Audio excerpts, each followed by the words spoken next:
Hi, everybody. Welcome to the Night Owl Lounge. Welcome back, everybody. Here we are again.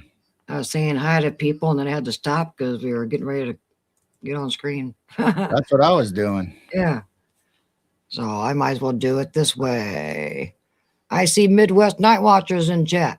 All right. Got PNW Rush. Welcome in. Got Judy, Jackie, Joyce. Oh, my. Judy, Jackie, Joyce. And Polly, I hope you're safe and well. I'm praying for you, Polly. Great to see you. Bud Files, welcome in. And got Harold and Christy, welcome in. Hope you guys are safe with all the tornadoes. Yeah. Wasn't quite sure where you guys are in Oklahoma, but I was watching Ryan Hall, y'all. Keeping up on it. There's Jason. Welcome in, Jason. And we got Blazer in the house. And we got Rose Thistleart over in Rumble. Hey, welcome in, Rose, on Rumble. Let me scroll down. Did I miss anybody? There's Dwarfy. Welcome in, Dwarfy. Hey, Dwarf. Dwarf to the office. Dwarf. Going down. It was all north and south of us. Well, good. Okay. Yeah, we got some storms coming in, but I think it's just some thunderstorms, and I don't think we're getting the worst of it. All right. I think I'm caught up until new people pop in. Oh, yeah? You're caught up? I think so. All right. I think so. Well, welcome back, everybody. I don't know where these weeks are going. It's Friday already. Well, man, us doing 2 shows back to back with Jessica kind of took up a little bit of our week. Yeah, if you need some binge watching and you're bored, go to Jessica's. We were on Wednesday, noon our time, or her Wednesday show, and then we were back on last night doing her remote viewing show. So yeah, we had 2 shows back to back, and then our own shows. Oh, Rose says it snowed all day there. Really? Yeah, big drifts, lots of wind. Is she in Colorado? Because I know they got a bunch of snow today. I thought it was around Denver or so. Ryan Hawley was saying that there was a bunch of snow there. Wow. Snow, tornadoes. Yeah. My goodness. Flooding. There's all kinds of flooding going on. Flooding. So yeah, Jessica's shows were fun. We talked about the maps and the strange creatures and continuation pretty much from our show. And then Thursday night was a continuation from her show. And we did Dogmen and all kinds of stuff and talked about them being on the maps and St. Christopher. All kinds of paintings and all kinds of stuff. And we came up with a couple cool ideas on the show. So I thought we'd mention it tonight a little bit. We talked about St. Christopher being a dog man. Yeah, it was a really good show. Well, both shows were really good. So it's kind of like a part 1, part 2. Mad Pax and Jonocide. Welcome in, guys. cryptid chasers. I think you're a cryptid chaser also, Mad Pax. Yeah, that seems to be where we're finding you. All these chats. Yeah, so Wednesday's show is an afternoon show. It's 1 o'clock Eastern, 12 our time. So Monday and Wednesday, she's on in the afternoon. Then it's Thursday and Saturday night, she's on at night. And she'll be on Saturday night. We'll be on Sunday, and we have Brian Minnick coming on talking about Montauk Strange. And he's going to give us an update of all the new stuff that he hasn't covered yet, and it's going to probably be in his second book. So we'll get to look forward to talking about that Sunday at 7 p.m. Central. Yeah, get an update on Montauk. Since it's getting kind of popular thanks to Stranger Things. More people are aware of the Montauk Project now.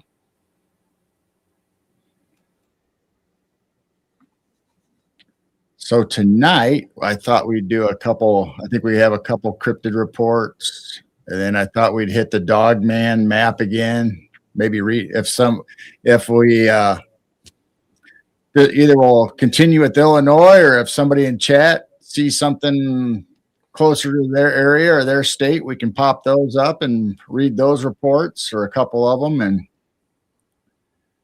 I thought we'd bring up the Chicago Mothman map and see if there's anything that looks new on there, but it kind of looks the same.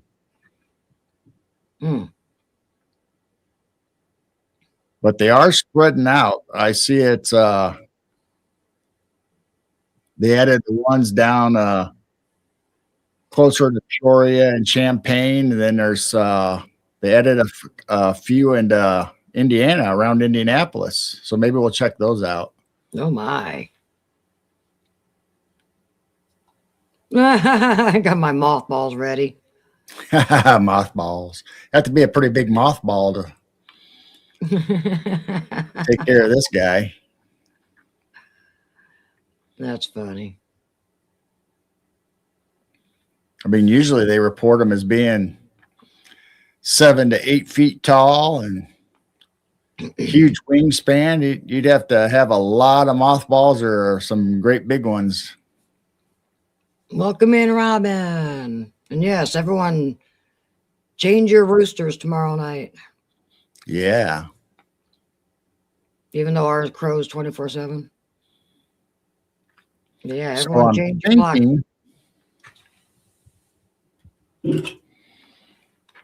I'm thinking we're going to take this clock, and I'm not going to change the time on it. And I'm going to set it back here, and then next Friday, or we'll check it again after daylight savings time. So I won't change the hour. I'm going to leave the hour and everything alone so it stays constant. And we're going to check it against our cell phone, see how much time has elapsed compared to previous. So everybody says time is speeding up from any analog or digital clock that they have compared to their cell phone. It seems their cell phone's gaining minutes or seconds all the time. I try to keep up with the seconds on the outdoor cameras, and just saying what it is, eventually it gets ahead of me. And that's not normal. We used to, speak all, 21, 22, 23. Well, eventually you're up at 25, 26 when you're, right. It makes no sense. I mean, the seconds are going faster than what they should be.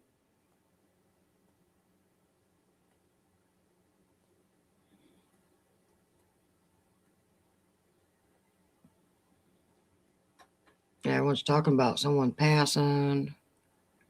Girl should get a clock like Flavor Fave. Yeah, boy. Yeah, if I got a clock like Flav, it'd cover up my whole Midwest Night Watcher symbol right here. Wouldn't be able to see our logo. Be just nothing but a big giant clock on my chest. Well, Dwarf had a Blummy on his shirt. Oh, It did look like a Blummy, didn't it? Even yeah, though it was man. Oscar the Grouch. It was Oscar, yeah. Yeah, but it still looked like a Blummy. Blame. Blummy. You can always show your little creature video, or a couple of them. You got a few of them, don't you? Did we ever show them? Yeah, somewhere. So on Jessica's show, we didn't show the one with the Blummy and the 1 foot dude. Oh, we didn't? No, we just did the one at the beginning and then the one at the end where it said the cryptid huntress and then our owl. Oh.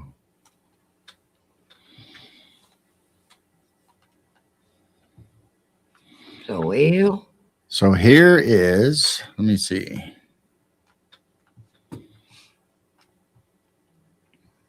Did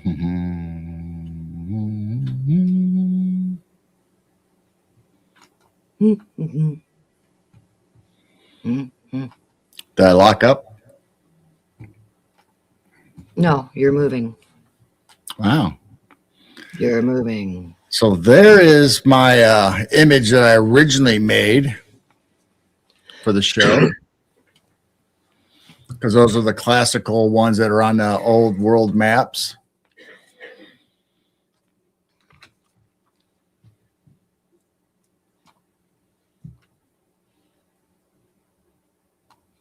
And then I went to go ahead and Those 1 foot try to animate them.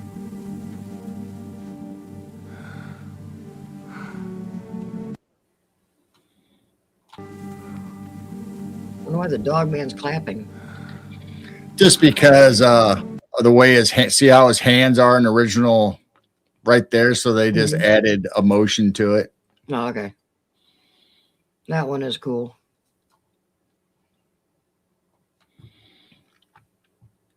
And then after that, I moved over to a different program and went a little more futuristic.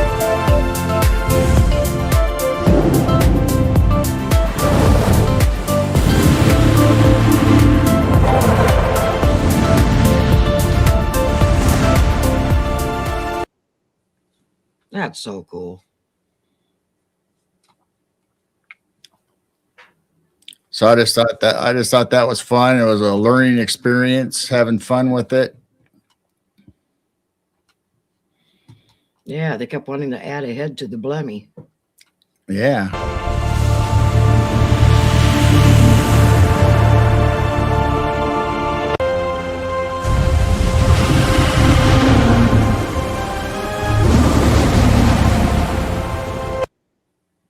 Did you send that to Jessica?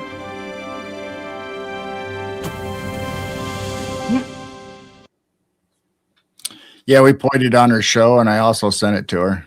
Okay, so they can make a short out of it or something. Yeah, those are really cool. That's scary what AI does these days.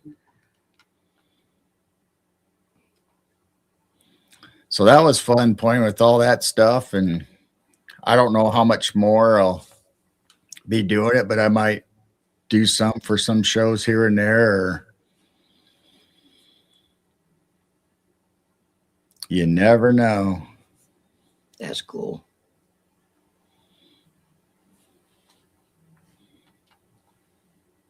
Just kind of added to everything. I like how the dragon roared.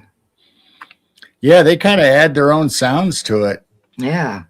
You just tell it, to add dramatic music and sound effects, and that's what it added.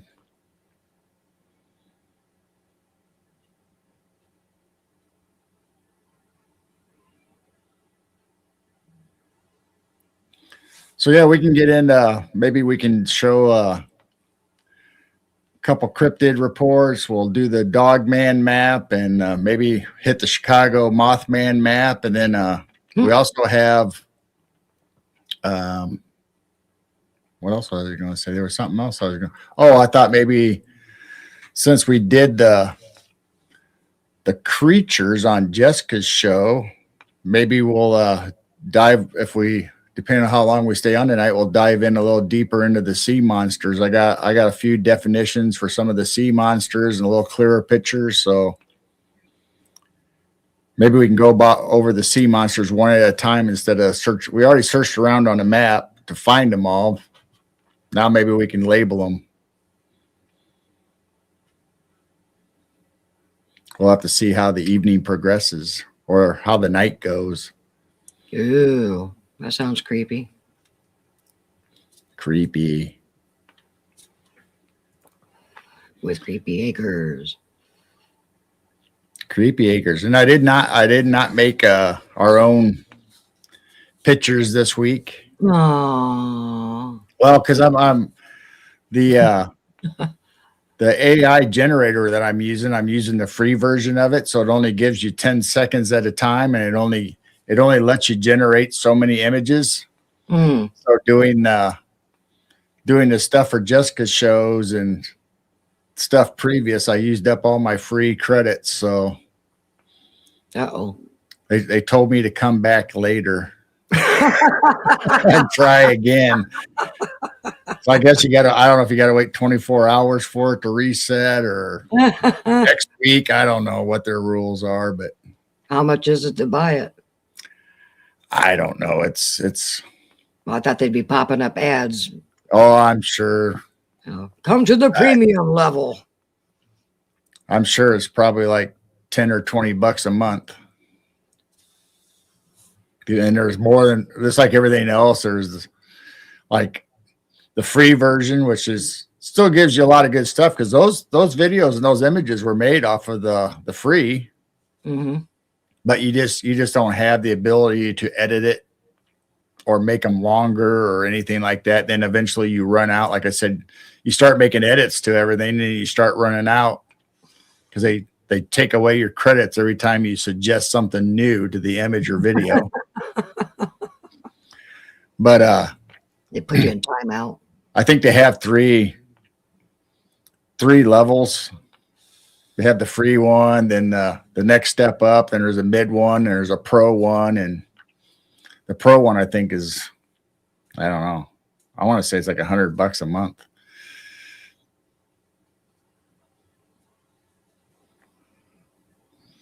So that's a little steep for us since we're not monetized, or I'm sure other web podcasts can probably afford it because they have people probably paying for it or helping pay for it. But we chose not to go that route, so we'll stick with the free one. And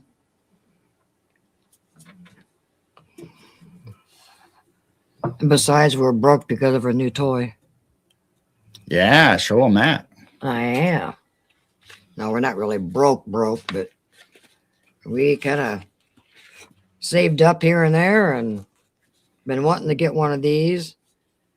So this thermal is an ATN Blaze Seeker. And you said that's one of their brand new models, right? Yeah, it's generation 6 that just came out, and that's model 210. It's got 6 different colors on it. And I haven't been able to play with it much because it's been cloudy and foggy and just miserable. I went out one night and tried. The fog was so thick, I couldn't see nothing. So we will be playing with this and checking out, fox and maybe the baby foxes in the field, or check out the deer. Maybe if I would have brought my other tablet down, I could have showed the practice pictures of our doggy. You can always run up and get it. Now we can track Gerald at night. I don't think you're supposed to track me. I think I'm supposed to track you. So hopefully this wind and the rain and the fog, and I don't trust that fog. You see particles and stuff on the cameras, so I've been avoiding being outside. Yeah, we're going to get out and we can record and take pictures. So the question is, on all these IR night visions, thermal cameras, are they putting out a frequency or a light that Bigfoot and Dogman can see so they know where you are or where it's coming from? Or even to avoid you because they can see that infrared or that light frequency coming from the camera?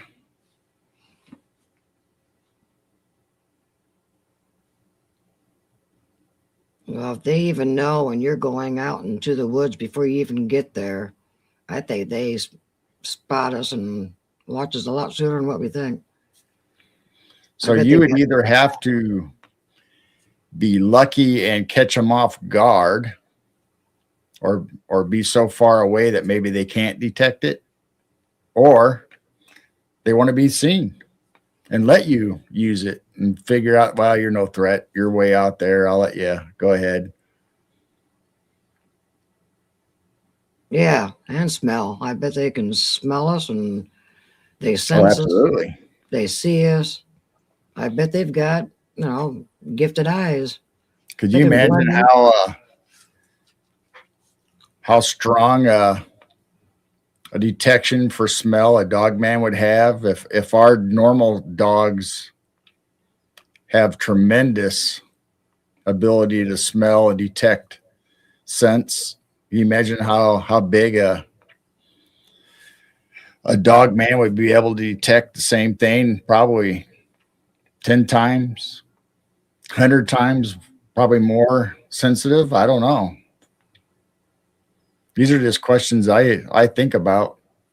How good is a dog man smell compared to our normal pets? How good are their eyesights, their hearing?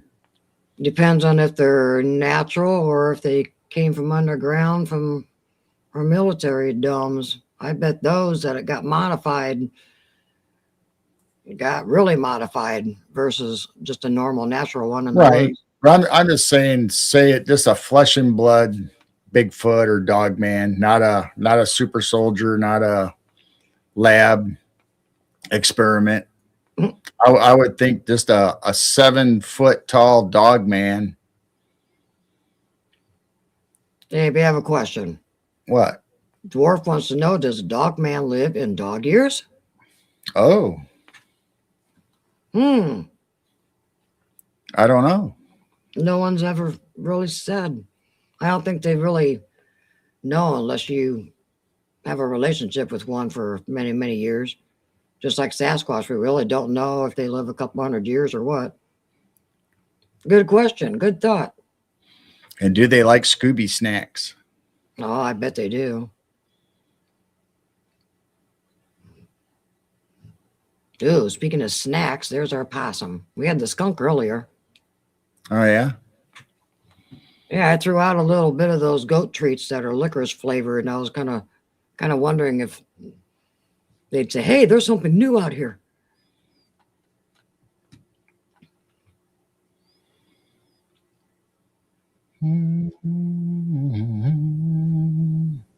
Welcome in, Miss Addie.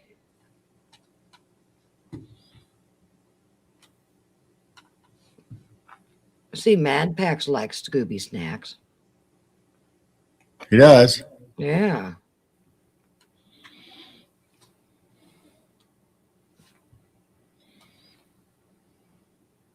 So yeah, it's starting to warm up, and the little critters are starting to come out now. I'm starting to see the skunk more often and the possum more often. Raccoon showed up the other night. The foxes are showing up and grabbing bagels and taking off with them.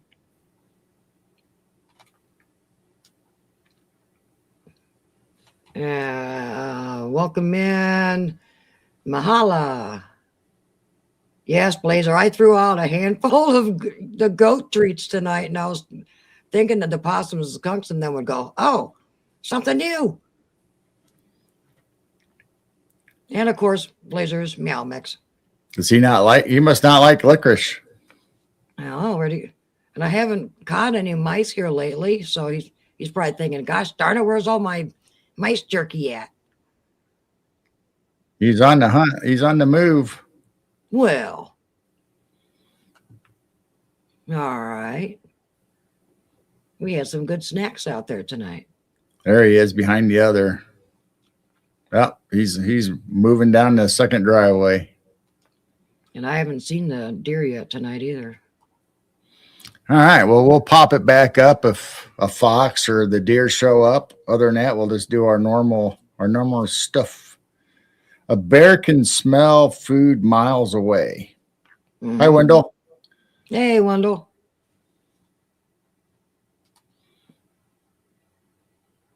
So yeah, you can imagine what dog man can smell. Skunks. It's kind of nice seeing the skunks again. I know they don't show up too much in the winter. They go through partial hibernation. I don't blame them.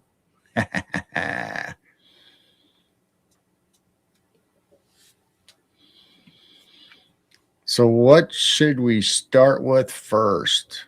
Do the 2 cryptid reports or a couple of cryptid reports and then Sure. move on from there or what? Yeah, we'll get the cryptid reports done.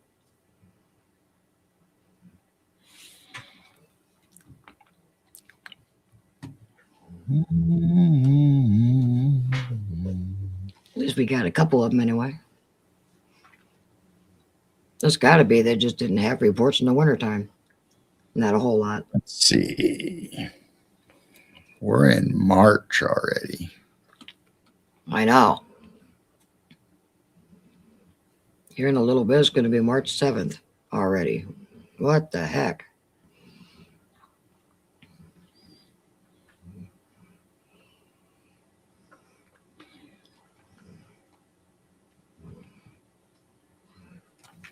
A snoring dog.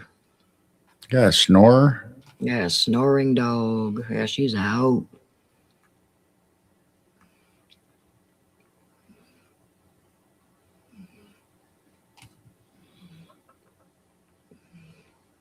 All right, let's go with this guy. So this says March 3rd, 1972. Dwarf, stop looking down below. Yeah, he's got a six-pack too. Hey, he's got a good six-pack going. Yeah. I like his eyes. Ribbit.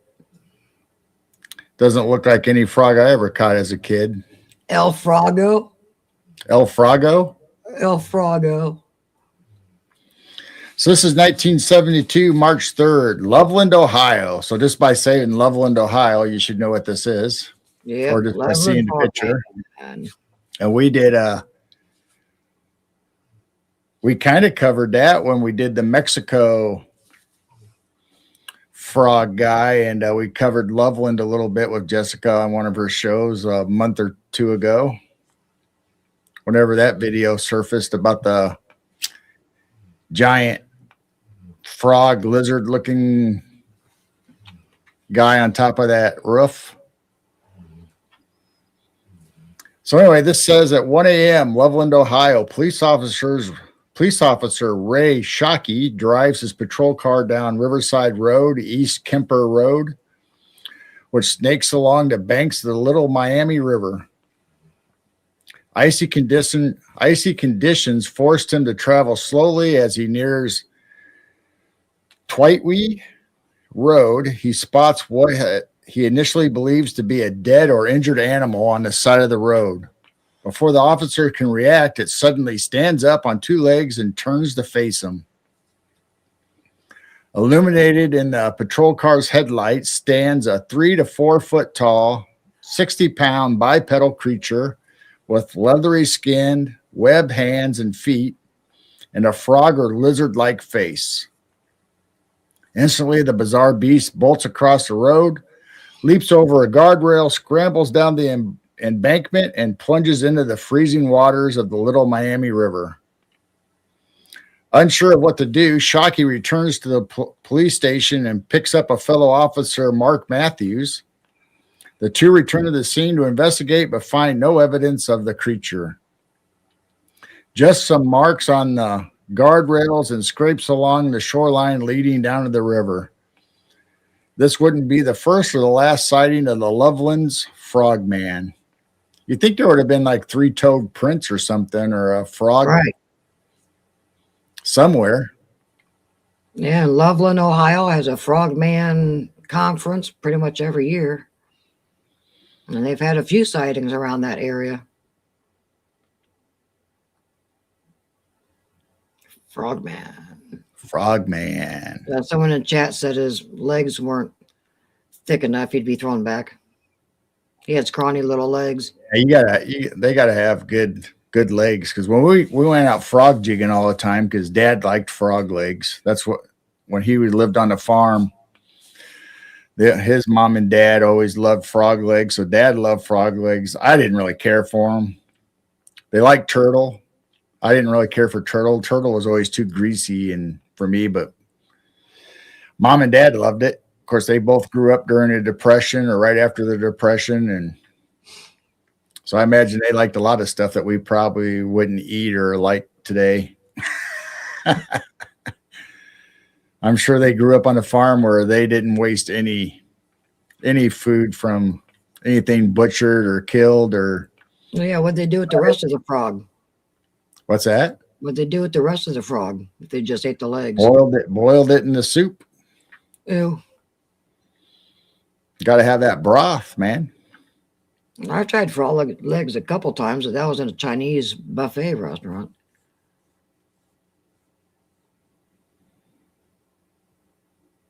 Go to a Chinese buffet. Mm-hmm. That's where I usually tried the frog legs.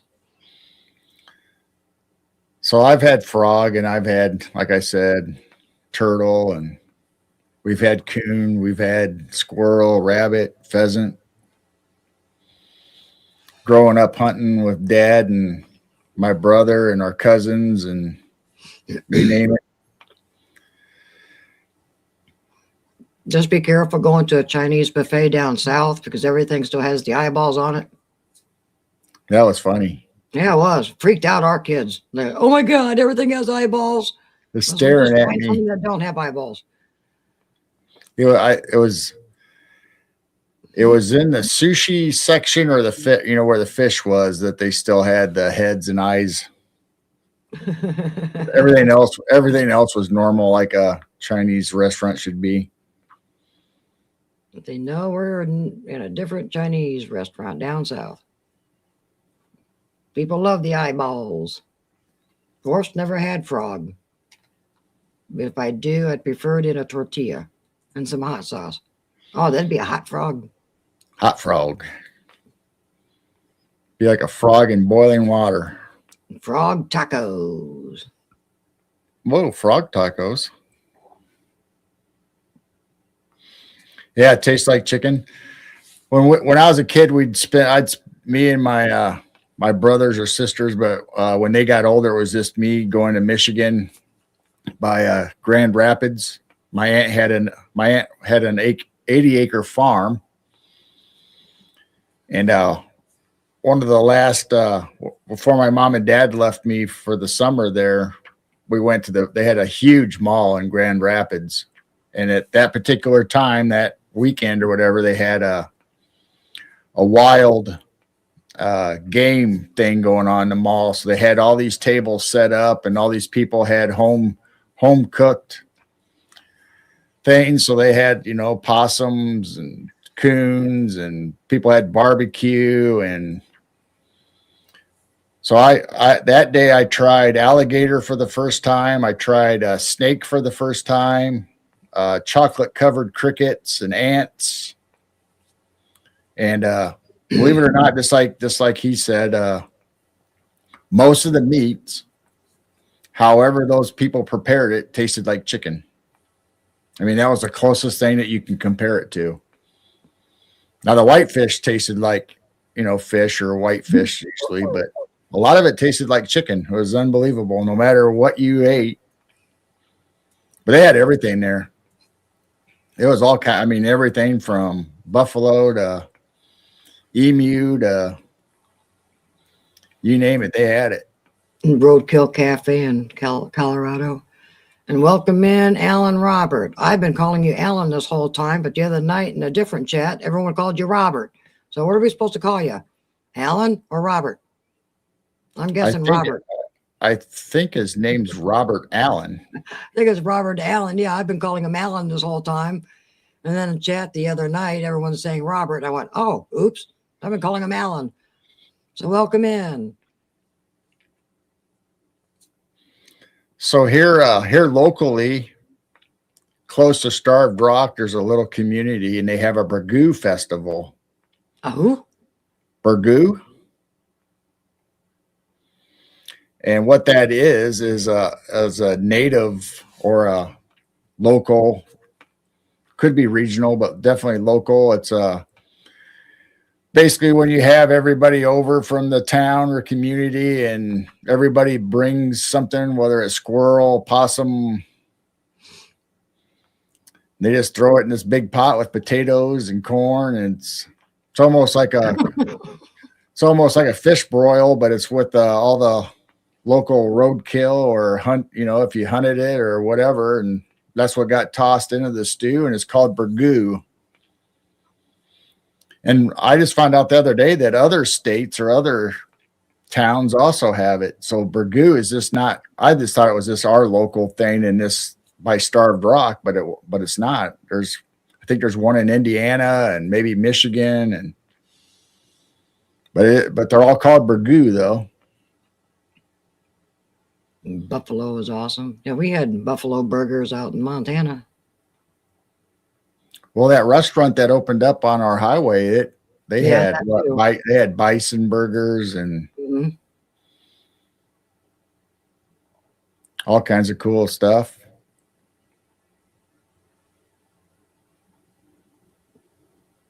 Oh, bone broth.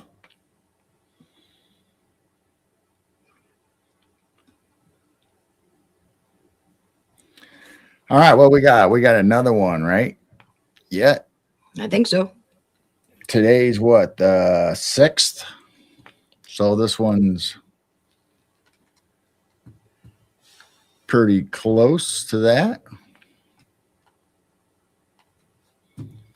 Oh, yeah, I've never had elk. Have you tried elk? I've never tried elk. I bet that's good too.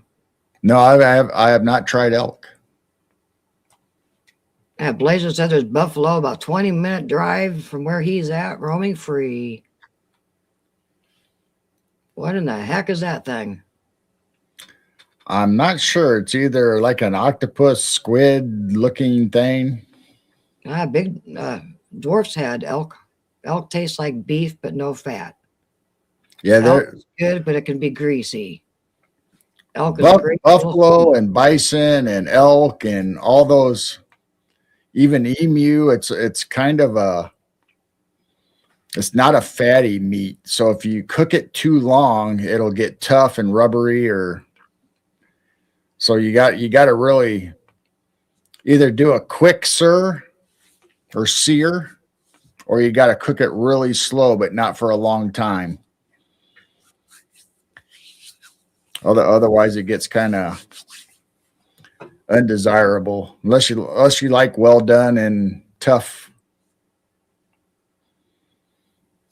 But it's definitely a lean meat. And a lot of times, like the buffalo meat for like our hamburgers that we've had, they had other, like, it's like 30% fat or whatever they add to it just so it doesn't dry out. So this guy looks, I don't know if it's a squid, octopus, or a sea urchin. I don't know. So this is 1997, March 7th. 1997. Yeah. Oh, I remember this one. This one isn't even in water. So it's on land? No, just wait. It's not even, well. Oh my. You'll understand. So it says Anderson, Indiana. Investigators arrive at the General Motors Delphi plant number 9 after state environmental authorities receive anonymous report of illegal hazardous waste activity at the plant. The source also claims that unusual growth is taking place in an on-site pit used for used motor oil or used for oil, antifreeze, and other chemical waste. The unusual growth was uncovered 4 months earlier on November 15th, 1996, when the plant employees discovered bizarre, unidentified creatures living in the toxic sludge of the waste pit. So this thing's living in chemicals and used oil and antifreeze. Wow. Or is they getting certain minerals out of that stuff? I don't know. The grayish red squid like creature were reported 8 to 9 inches long, had tentacle like appendages, and possibly eyes.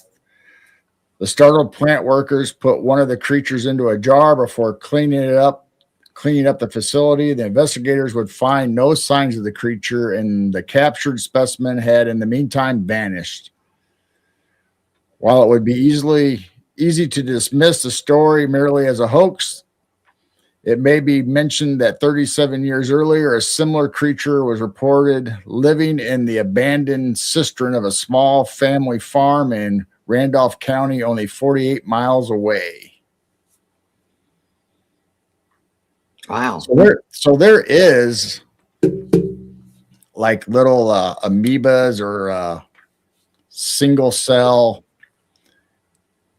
creatures, I guess you'd call them, or what, life forms that do eat oil. They figure that out. They're trying to figure out how to clean up the oceans like that. And they're actually where Chernobyl is, the nuclear waste that's inside those buildings. There is like a form of fungus that's actually eating away the radioactive material. Welcome in, Patrick. So it's growing and absorbing radioactive material that's inside the Chernobyl facility. Wow. So what if that turns into the Blob or Godzilla or something Wouldn't surprise me these days. from Chernobyl?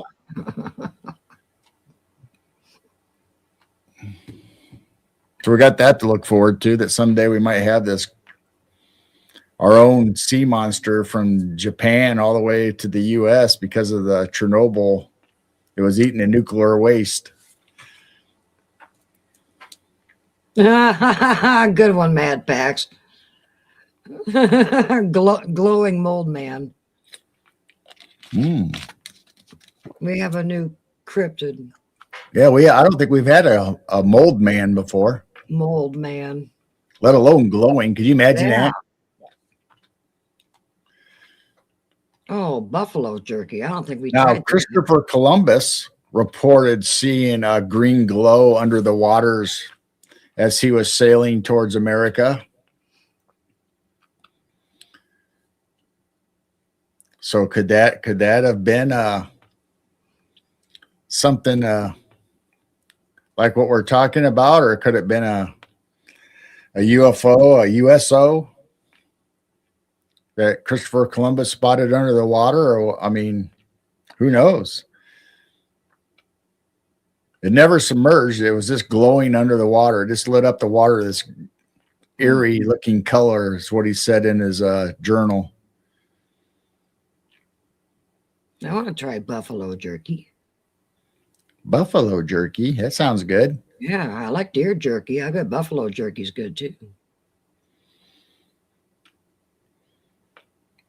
But now some beaches have organisms that will come up on the beach and they're fluorescent. They'll glow in the moonlight and they have their own, like they're producing their own light.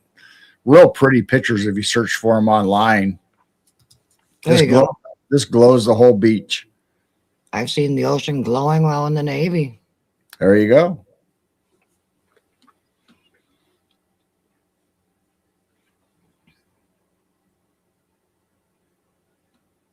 Blazer, wasn't it blue?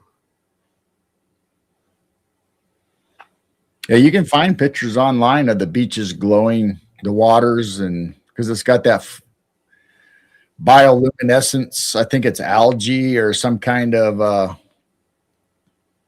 single cell organisms that live in the water. I had never heard of it before until I happened to come across it. Blazer said it was a lime green color. Oh, Hey, little old lady. Who? Welcome in, welcome in. Heidi ho, everybody. hey. Hey, hey, hey. Ooh. Ooh.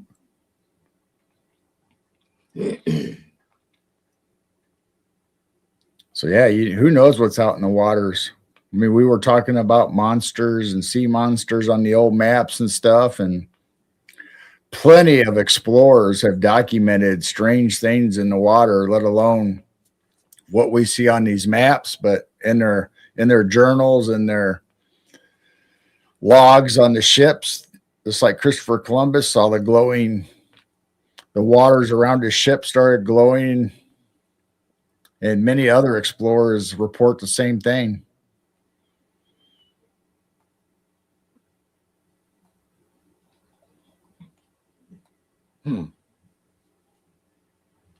If we only knew back then what was in the waters when we swam in ponds and creeks and the Illinois River.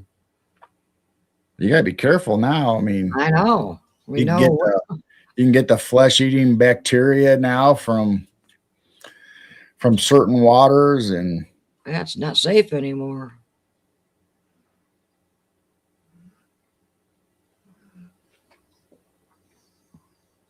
And things pulling you under and people disappearing and 411s around water at night.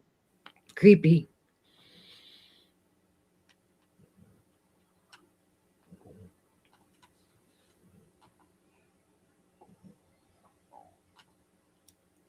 Robert says, I believe in the end times we will start to see these creatures again. I think we're starting to see them now, and that's why we're getting increased reports.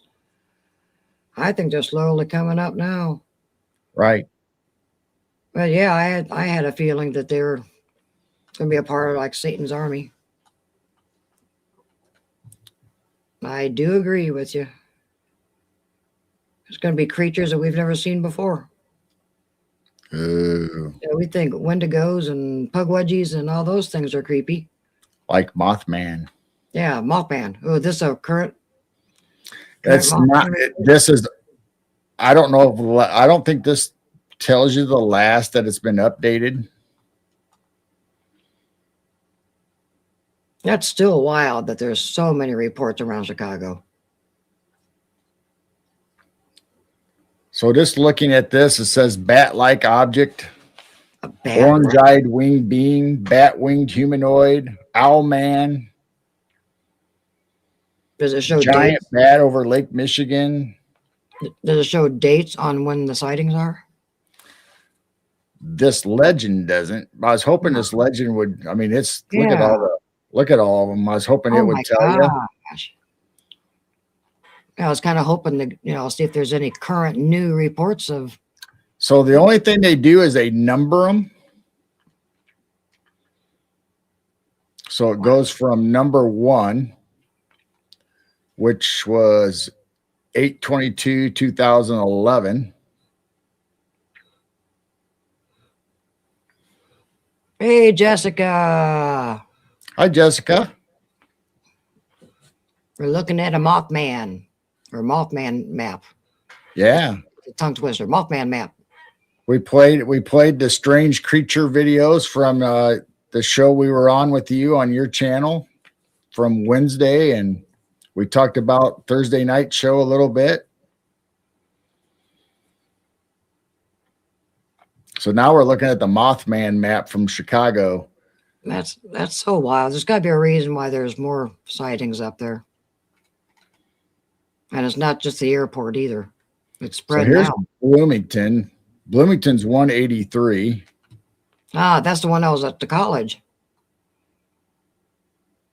Normal, Illinois glider. That was just, what, a year ago?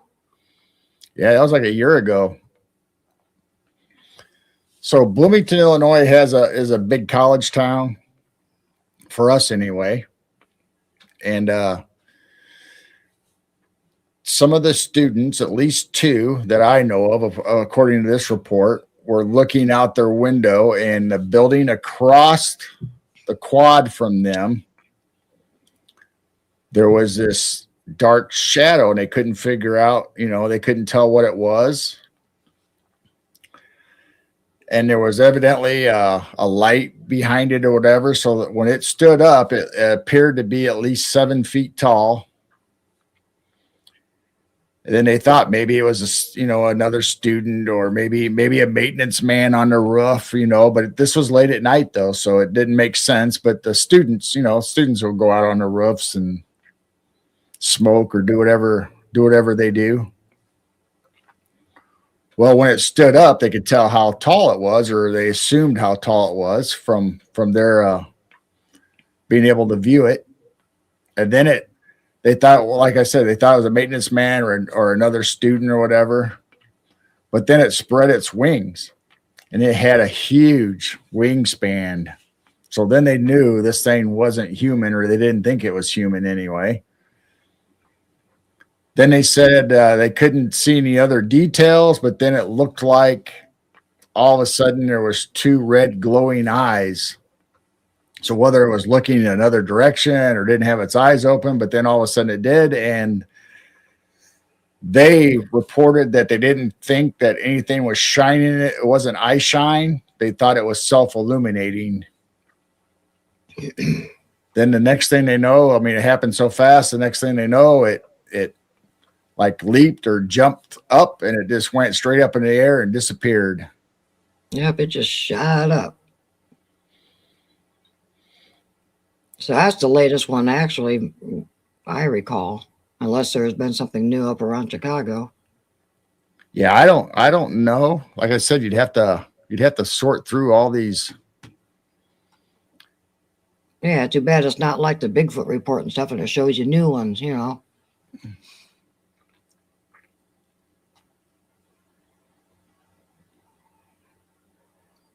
It's still a lot of reports. So this is the last one on their list. And it says black 6-foot bat-like wing revealed by headlights near Decatur, Illinois, February 2023. Well, so of course, this is just probably going the dates by when they were reported. Yeah. Because the Bloomington one that we're talking about, this happened, like we said, last year or so. I didn't realize there was a Decatur one. Interesting. But it says the description says black 6-foot bat-like wing revealed by headlights near Decatur, Illinois in February 2023 raises regional parallels. In February 2003, a brief but deeply unsettling roadside encounter unfolded north of Decatur, Illinois. After dusk, a pair of witnesses observed what appeared to be a massive wing suddenly illuminated by headlights before vanishing into the surrounding farmland. The description and reaction closely echoed the growing number of winged humanoid reports documented across Illinois in recent years. And I'm assuming you can follow this link. Takes you to Phantom and Monsters, and I'm assuming the full report's probably there, or maybe more description.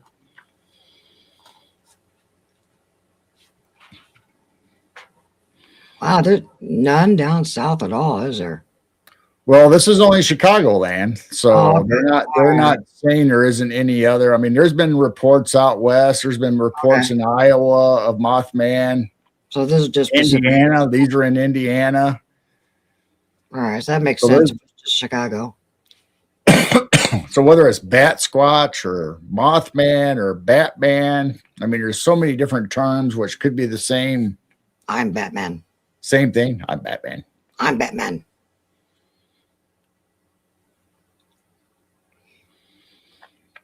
That's wild. So somebody took the time of doing the Chicago or the region of Illinois, and now they're spreading they got some reports in Indiana. So what's the other one close to Bloomington? Looks like there's two of them there. There's Bloomington, and this one's is it Lexington? Oh, isn't that the town where your friend lived or your coworker? Yeah, yeah, I've been to Oh Lexington. my. So, wow, was seen there. Okay, that's just north of Bloomington. Okay. This Wow. says Wing Bean military personnel reported in Lexington, Illinois. Oh, a military person reported it. Wow. No date though, huh? Dang it. This one does not. Well, it says January 27, 2018. Okay. But that could be one, like I said, that could have been when it was reported, or I don't know. Right. Huh. There's And this one that's Decatur, right? should be. That should be Decatur. Yeah, that was the Decatur one. Yeah. So there's two of them near us, about an hour away.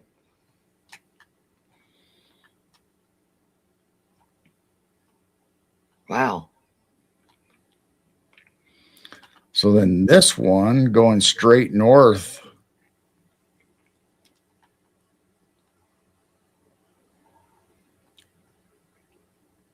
West Brooklyn, Lee County. So that's getting closer to the suburbs of Chicago. Not quite. Getting up there close to Rockford. Yes. Rockford, there's quite a few. Yeah, I see that. It looks like they're spreading out into Wisconsin. Oh, wow. Yeah. Oh, wow. And why are they spreading out like this? That's kind of creepy, too. Didn't they first just start out at the airport?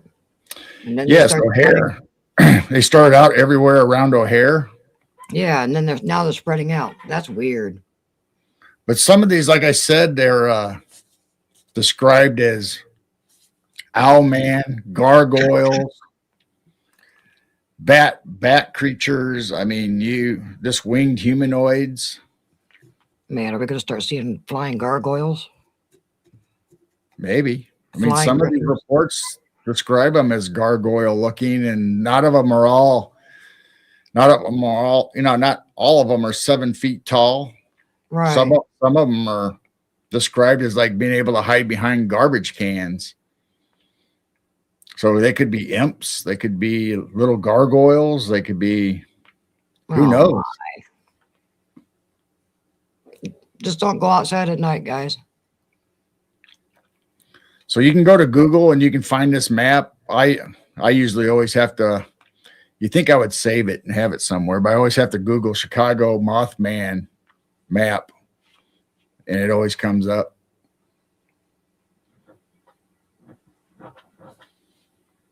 So now it makes you wonder if it started at the airport, was it on an airplane and got off the airplane? It makes you wonder, was it in the luggage department of one of the planes?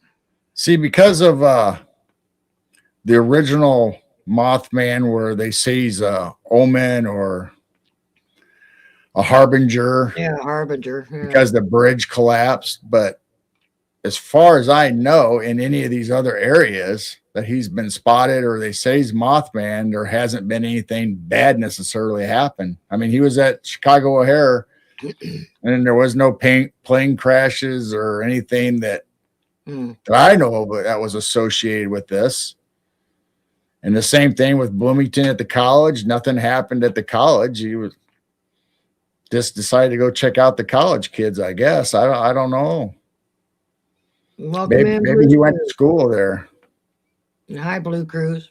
Harold what if it was like Spider-Man? Harold says kind of like the gargoyle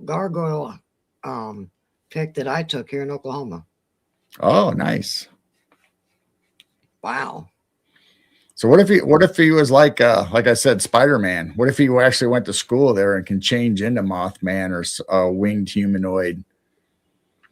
So during the day, he's just part of your class and you don't know it. Then at night, he's actually a humanoid winged creature. Well, some of those pale crawlers have been seen back in the caves crawling up walls, kind of like a Spider-Man. Right. And Patrick, I haven't seen much here lately. I mean, I'm starting to see some skyfish and stuff with the lights in the sky.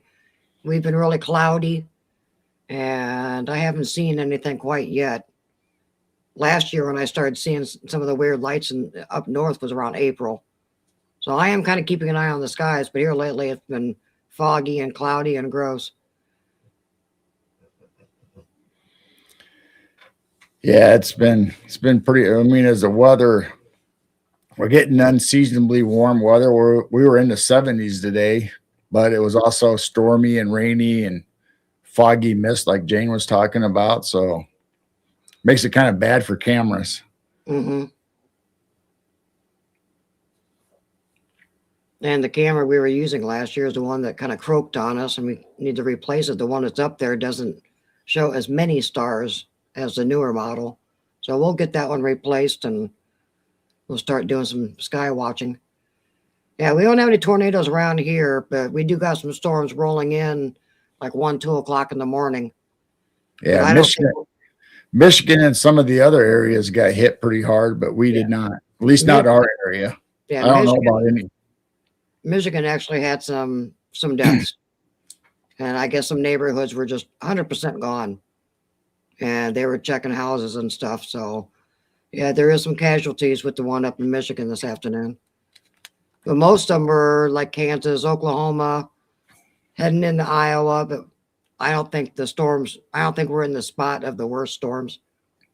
We had some good thunder this morning, though. That was some really good thunder, like 9, 10 o'clock in the morning. Hi, Christy. I thought Christy was already in here. She kind of was with Harold. Oh, okay. I was going to say, I thought we said hi earlier, but I wasn't sure. Yeah, Harold said she said hi. So I'm glad you guys are safe. I know there's some bad tornadoes down there. I don't know if Ryan, all y'all still on and still covering it or what's going on.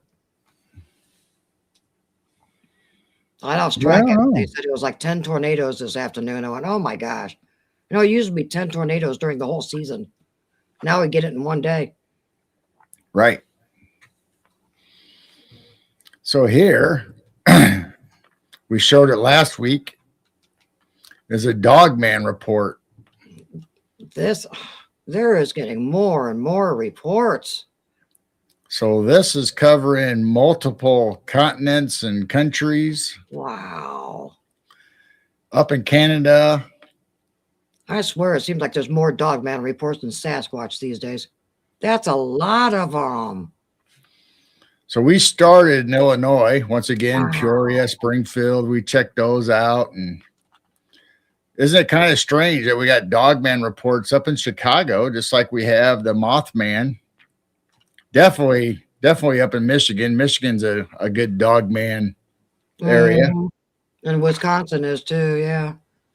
Welcome in, Corey. Wow, that's a lot of reports. And can you imagine? There's probably twice or more of people not reporting them and that's seen them. All the way down in Florida, Texas, wow, Carolinas, Georgia. And Jessica talked about Atlanta being a hot spot. So, I mean, they're coming in just like everything else, Mothman, Chicago, and Dogman. They're coming into the bigger urban cities and I see hanging out. See a big cluster in California. Is that around LA? I don't know. I think last time we talked about it, and Robin was curious. See, look at that cluster right there down south. Oh, that Mexico? It says Los Angeles, but there's still quite a few in that area. Be careful, Dwarfy. Wow. Hey, Derek, welcome in. What's out in the ocean? Why do you think the weather, like 10 tornadoes, is a single day is happening? Because I have been a weather watcher for years, and I remember years ago, we'd just have a few during the whole season. And now we're getting 10 or more during these crazy storms. I got a book around here somewhere that showed charts of how many was this year and that year, and it was very few when we were younger. When I was a kid, we hardly had any tornadoes in our area, in central Illinois anyway. Or even on the news. Yeah, it just seems like the last 10, 15 years, it's just, you get 10, 20 during some of these storms, and it's just crazy.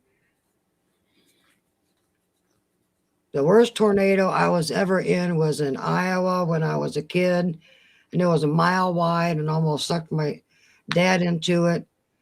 He held onto a tree in our yard, but his fingertips for about 30 seconds. Oh my gosh. Wow.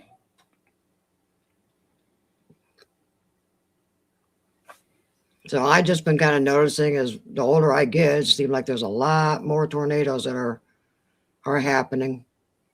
And just weird weather altogether, not just tornadoes. Just like the polar vortex. We never had these weird polar vortexes years ago. El Nino and all this crazy stuff. There's not that many up in Canada, though, is there? No, but like, you know, if this like the Mothman for Chicago, maybe it depends on if this person's in, say, Michigan or Illinois or one of the southern states. Maybe they don't know of a lot of Dogman, or maybe they're probably getting this information from another site. So if you go to Canada, maybe somebody in Canada would be able to search and find more reports somewhere else. I'm assuming this is US based, but they do include a lot in some of these other countries, Norway and the UK. Welcome in, Missing Time. And Derek, you had a question. Do you have any thoughts on why the storms are becoming more and more frequent? Weather modification. Yeah, weather modification, HARP. My opinion, we're in the end times. The Bible does say they're going to increase. Earthquakes, all this stuff is supposed to increase. So to me, it's also end times. There's the and weather wars. There's the giant serpent head. Yeah. That does look like a serpent.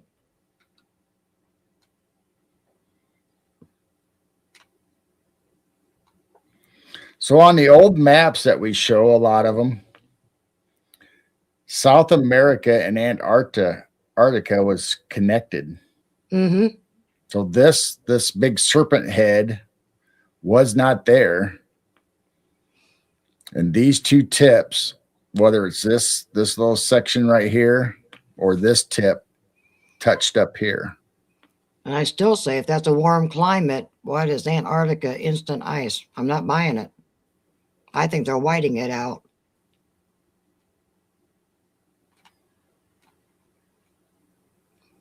No reports in Antarctica. Yeah, you don't want to know what's down there in Antarctica. So should we pick a spot and read a couple reports? Where you want to look at? What's anybody in chat want to look at? What ones? A state? A town? There's one up there in Montana. Two up in Montana. Or is that Wyoming? That might be Wyoming.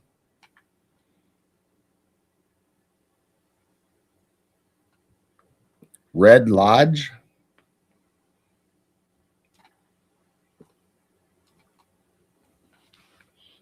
Red Lodge. Carbon County Blue-Eyed Dog Man outside window 2004. Blue-Eyed Dog Man. That's what it says. Wow. It says, one night I woke up and noticed a silhouette standing outside my window.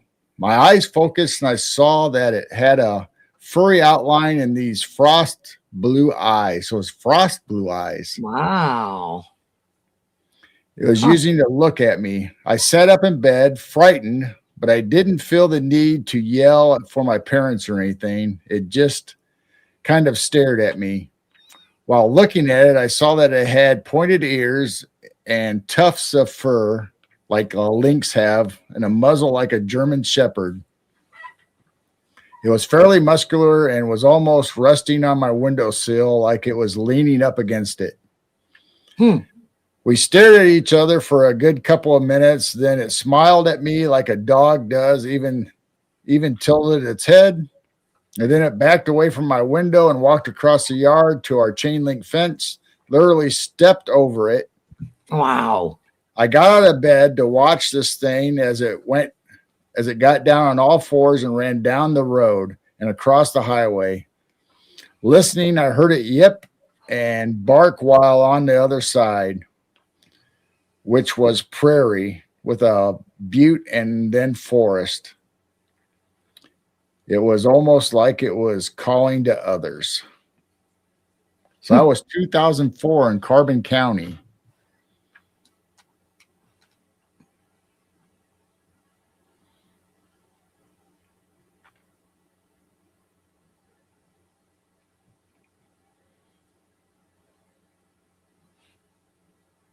So what else? What want to pick another one, or what do you want to look at? I think Or anybody in chat? I think Patrick said West Virginia. I think that's what he's saying. So I'll see if there are any West over there. Virginia. West Virginia. I don't see anyone else suggesting. So what's this one? Somewhere in West Virginia, it says. And then we'll do Florida. Red-eyed dog man walked on top of snow. Huh. So standing in the middle of the tractor road was a dogman wolf-like animal that looked to be 6 to 7 feet long. It heard him in the house, and then when it looked at him, he could see its canine teeth well past the gum line. It had bright red eyes and walked on top of the snow. He yelled for his father, who grabbed a single-shot 16-gauge shotgun. My grandfather slid the window up and then tried to fire, but the gun's firing pin broke and would not discharge. The beast, this beast, they both to this day say, glared at them, and what they think was about 30 seconds, it let out a very loud growl, and they said they could tell it was just plain evil. I then turned and walked back up the tractor road and went back into the woods. After about 3 to 5 minutes, they went to look for tracks, and the thing left none at all, nothing to show it was there. That's They also had a champion coonhound that was so scared that they would not bark or come out of the dog boxes. Wow, that's a good sign. Why do so this one doesn't necessarily tell a date that I saw. It's so weird that so many of these cryptids are not leaving tracks. Yeah. So here's another one.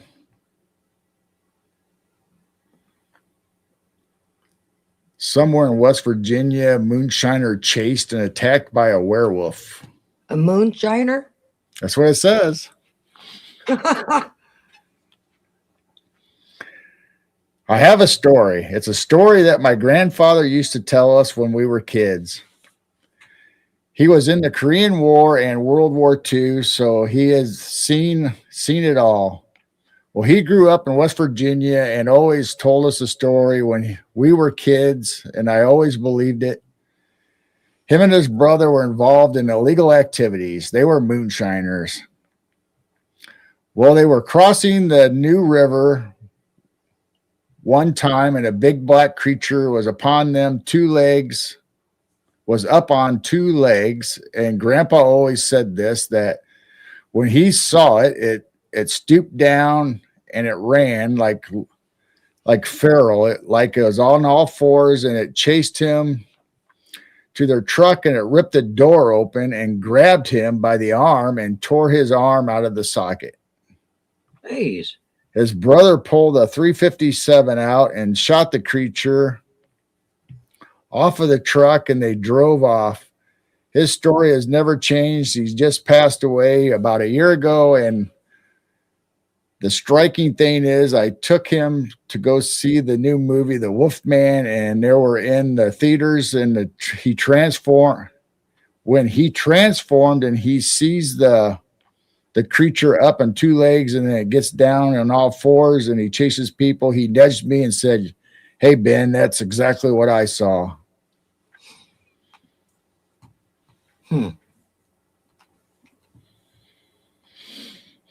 Now, little old lady who said Florida next. So, little old lady, Where at in Florida? We got Orlando, we got Tampa, you want north, central, or more Daytona south? Beach area. So you pick, little old lady who. I'm surprised there isn't any dogmen or werewolves in the villages. So that's what about A lot of cougars in the village. 5, 6, 7.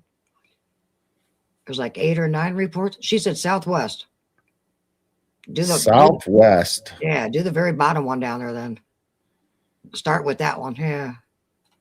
All right, here we go. Says dogman looking into a mobile home, 1993-94.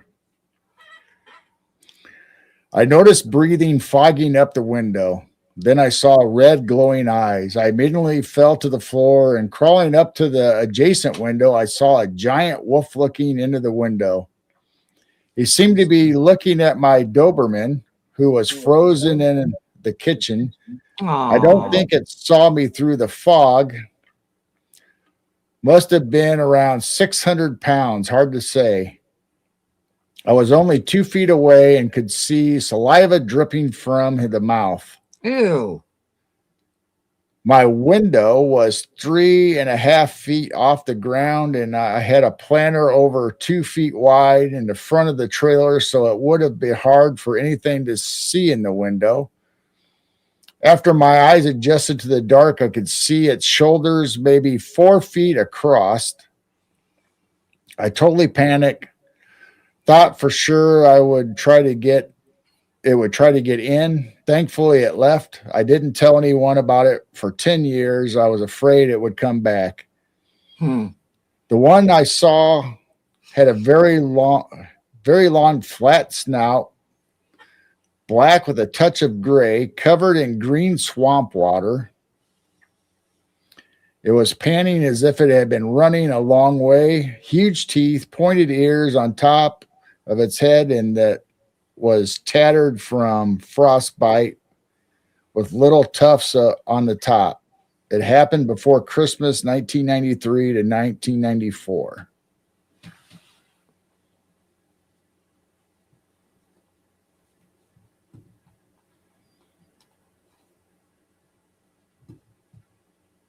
What you looking at? I'm changing the camera because I'm starting to see some lightning. Oh. So I'm just moving the camera a little bit. Wow. So anywhere else? I'll do the one up to it, I guess. There's Sarasota? oh my. Well, that's a long one. Wow. So it says Southwest Florida house in strange carnage, 1980s. So in Sarasota. As I sat there, you could hear the dogs in the neighborhood begin to bark. Then everything got quiet. A lone howl started, so I howled back. I do this rather well. I'd watch National Geographic could mimic wolf cries.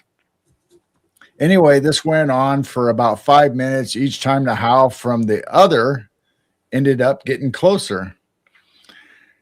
Down the road are train tracks that run north to south. The sound seemed to be coming from that direction. I started to get spooked as the howling stopped. Our yard had bushes and a tree on the side where the sound came from. The hair on my arms and neck started to stand up, so I felt like I should go in. As I started, I heard movement by the bushes. I glanced over and saw something move. I didn't wait to see what it was. I booked into the house, and I stood by the door, which had glass panes in it. I watched as something very large and dark moved about the bushes. It moved away, and I could no longer see it was from this vantage point. I went to the front porch to look out the windows, hoping to get a look at whatever it was, but there never came across out that way. So I went to the bed and to read for a while to calm down.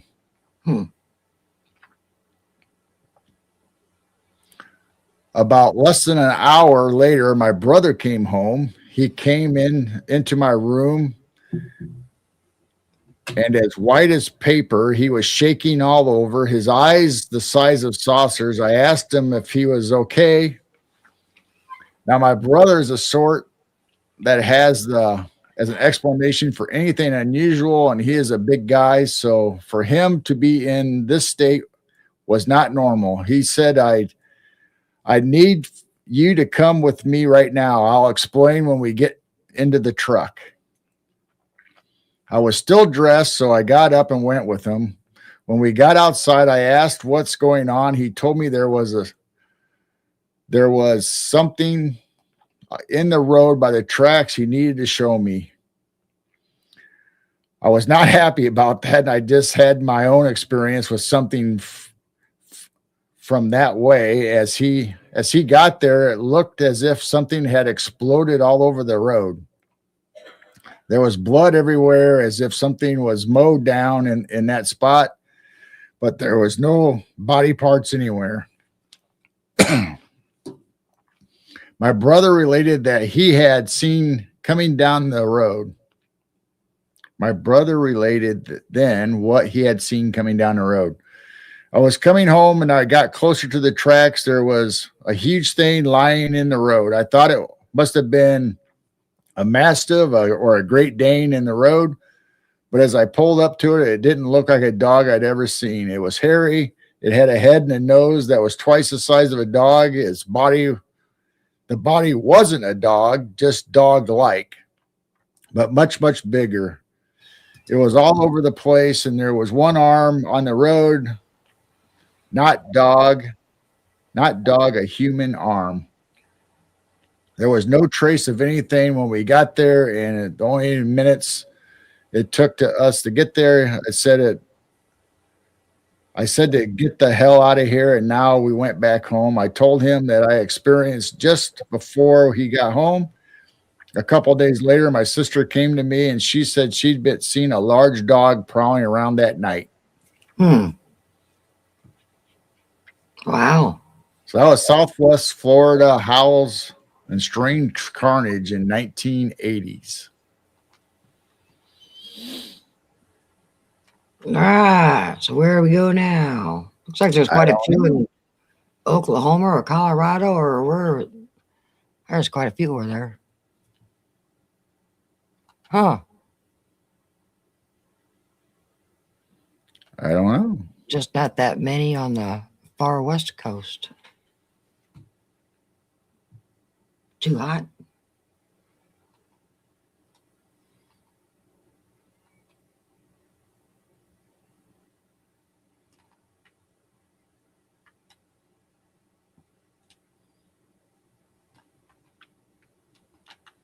I guess you can just randomly pick one.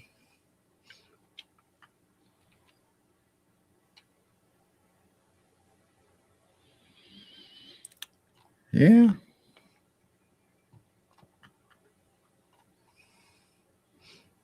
It is interesting that there's tons of them in Michigan. And Michigan has a lot of dogman reports. It always has. Just imagine how many people have not reported because they don't want to. They're scared. Like that one person said, they waited 10 years to say anything. 1998 to 99. In 1998 or 1999, my husband and I had driven through Bristol, Indiana, not far from southern Michigan. It was dark, and I think it was December. There was snow on the ground, and we were driving fairly slow due to the snow.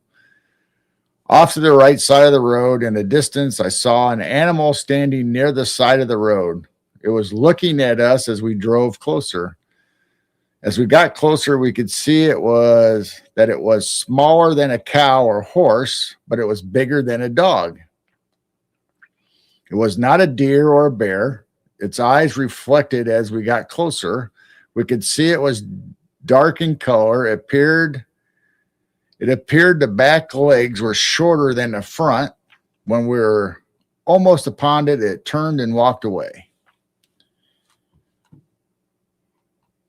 So that was this one, just across the border from Indiana into Michigan.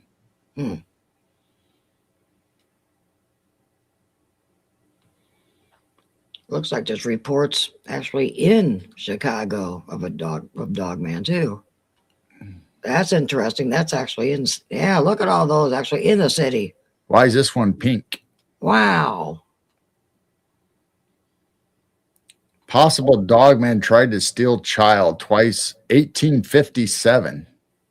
Hey, Dojo, welcome in. So, as I said before, Illinois has had dogman reports as early as there's been people in Illinois to report them. So, this one says 1857. 1857. Yeah. Tried to steal a child twice. The animal had twice grabbed a girl, had been seen several times in the spring by neighbors, but always at a distance. There were isolated farms which were hacked out of the forest, were surrounded by large tracts of woods. They did not know what kind of animal it was, but recognized that it had little fear of humans. People that had not seen the animal firsthand assumed it was a bear based on the descriptions given by the terrified family.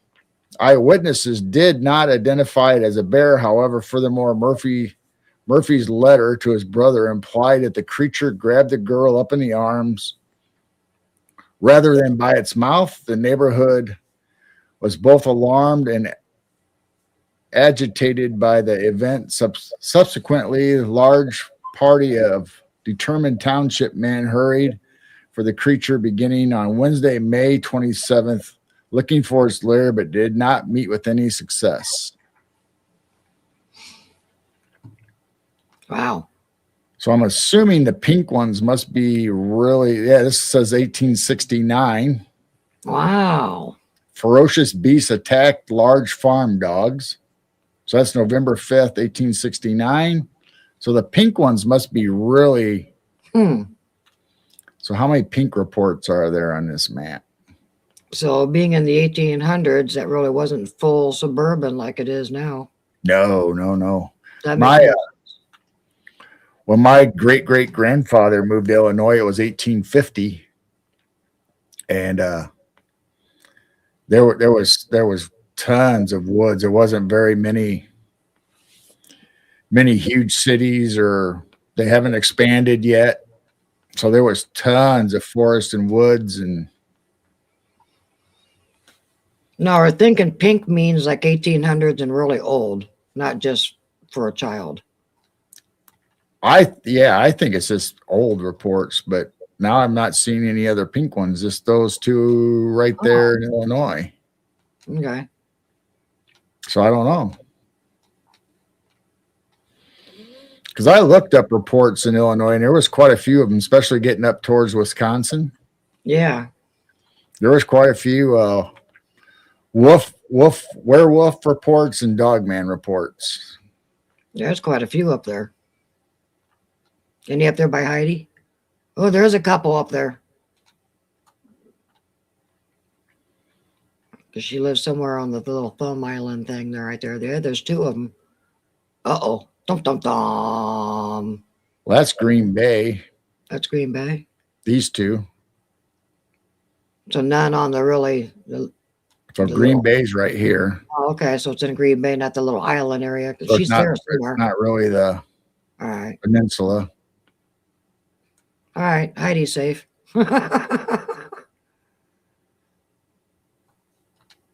Wow. All right. Yeah, it was cool.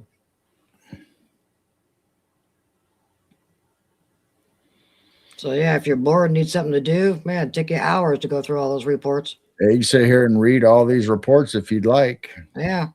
I thought we'd do a few a week, and that was good.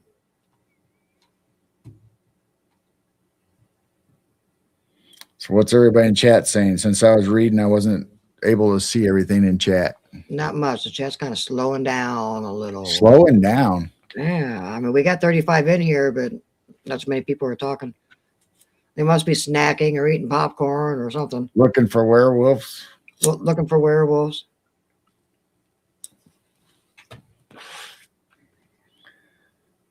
So I guess we can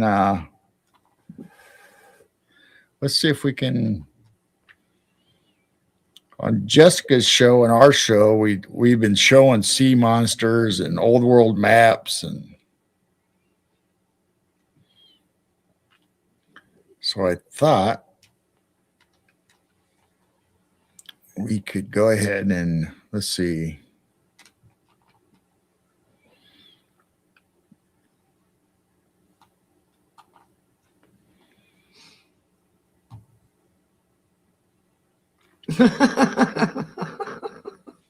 What?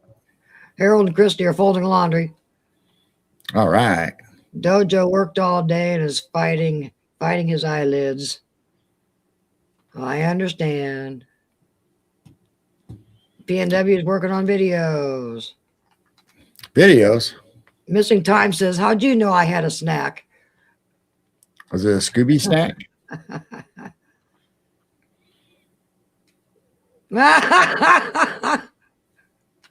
Dwarf's packing a bowl. All right.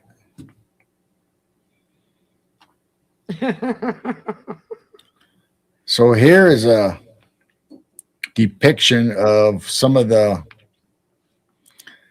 different kind of animals or sea monsters that we've shown on a map. This is from the Olus Magnus map, the Iceland sea monster map, which everybody talks about.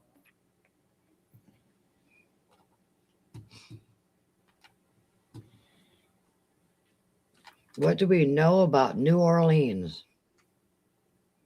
Vampires. Oh, there's all kind. I mean, yeah, vampires, and you got That's a strange area, Dojo.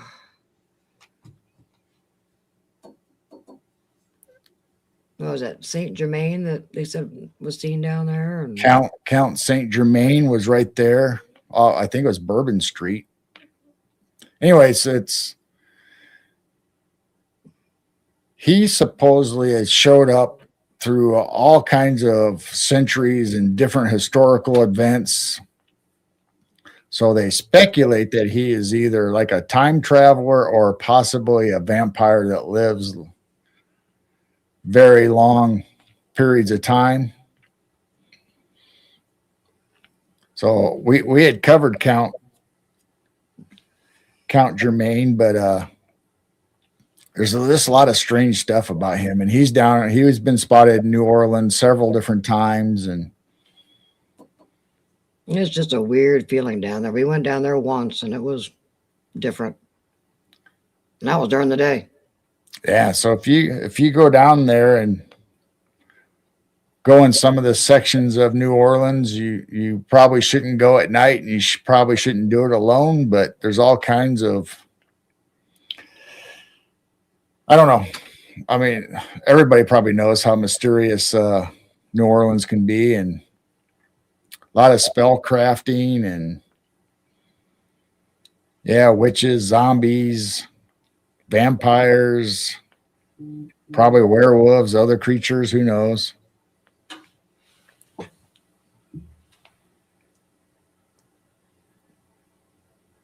So this is a little hairy looking sea creature. Yeah, I'm not sure what that is around his neck, if that's like tentacles or if it's just like fishes that have fins, or I don't know. So there's the giant lobster that has a man in his claws. There's the giant monster that looks like the boat's got his anchor attached to him, and there's men. Yeah, I still wonder if they're on the outside or if they're making it look like they're inside. That's weird. I think this is a harpooning ship or a whaling ship, and they got this big monster, and they're processing as they got it attached to the ship so they can be on them and cut them up, and that's my guess. I don't know. Or maybe they are in his belly. I don't know. Well, Dojo said he worked for the New Orleans police department for 10 years, working the Mardi Gras when I was on the state SWAT team. But you got stories there. Oh my. Yeah. Wow. You should tell us some of those stories. We'd like to hear them. So here's two more of those that are attacking a boat.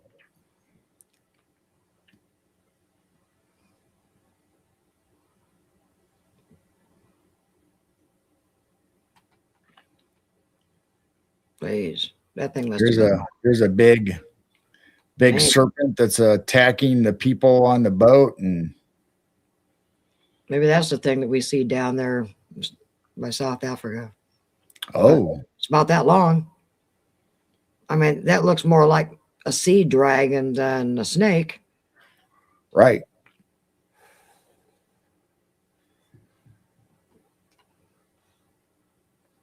There's another one of those big guys with the water coming out of the two horns or spots out of his head. And it says that this water would come out in such force and such a great amount that it could sink these ships. Drunken fights.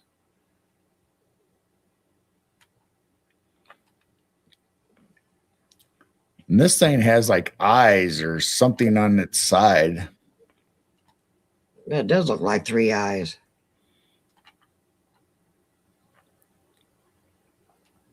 And this is called a pig, is how they describe it. Like the front of it looks like a pig. A boarfish.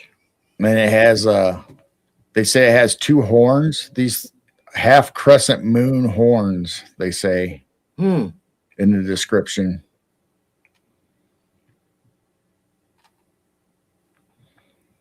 And this one, this Ziphius, has like a bird or an owl face. Looks like it's, oh, I guess it is eating something.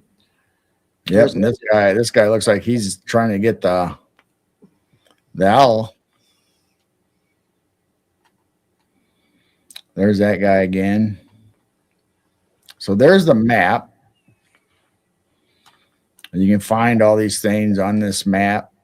I mean, they're everywhere.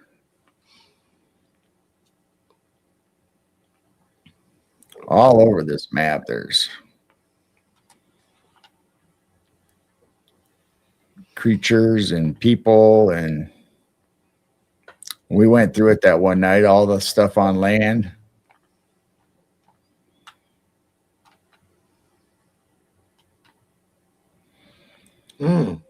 So this guy is number A, the novel.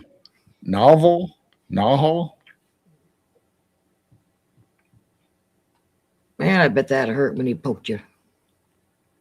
This guy is the hyena. That's how they describe it. Well, he looks like similar to the other thing, but he doesn't have tusks, and he looks like he's got eyeballs on the side again. Yeah, maybe that's bite marks. Maybe that's wounds. Oh.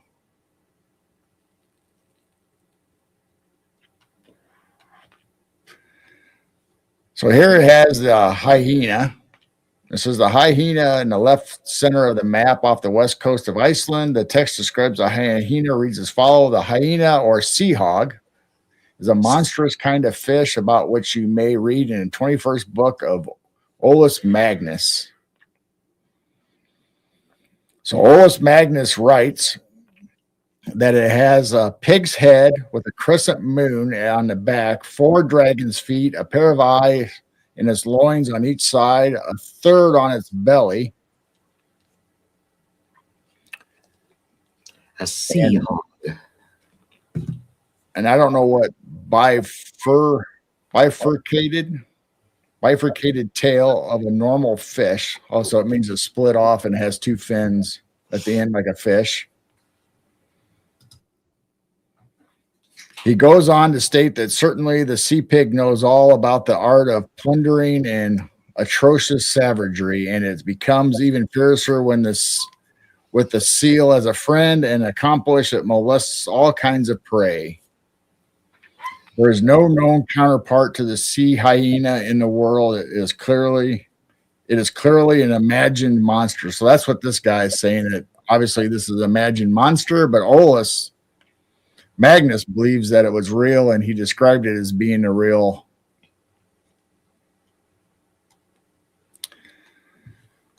So here's the Hasselholler, and I'm assuming it's like a horse. Like seahorse. Looks like it has a horse head. Hmm.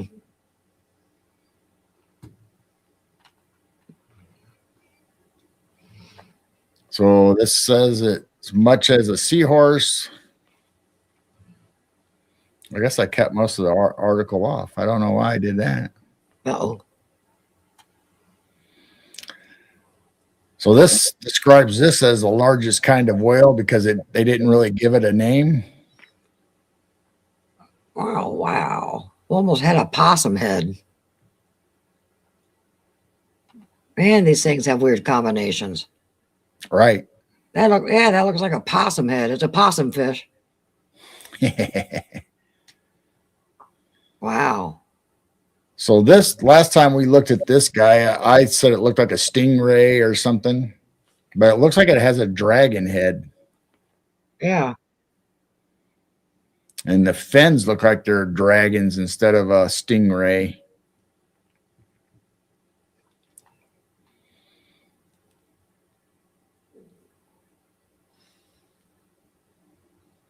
Says it's fully covered with bristles or bones.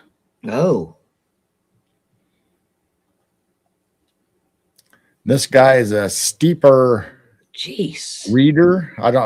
So this is obviously Italian or German or something. I don't know. There's quite a few of them that have those double spouts up there. Wow.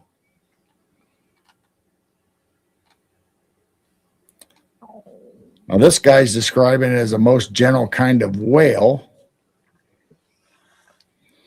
But when you read the actual, so this is somebody else that's making up an article on these monsters. And if you read Olus Magnus's book, he describes every one of these as being sea monsters, not a whale, not a seahorse.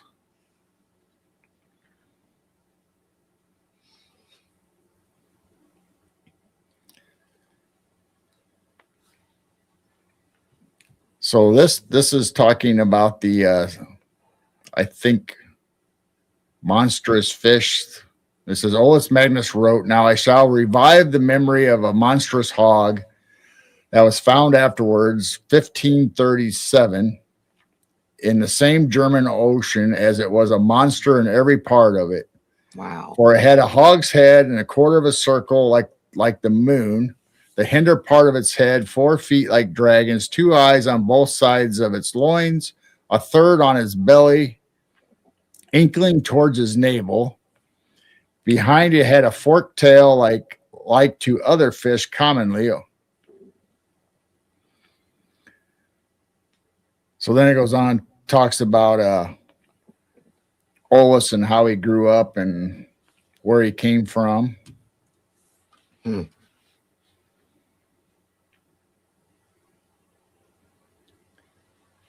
So if you go to these websites, you can read about all these different, this lobster looking thing. So this one was by Hortus Sanitaeus. So there's just all through history, there's all these. This guy looks kind of cute. Oh, he is kind of cute. He's probably the most poisonous. Yeah, he's probably got poison tips on all of his stuff. And look at his ears. God. He's got like imp ears or.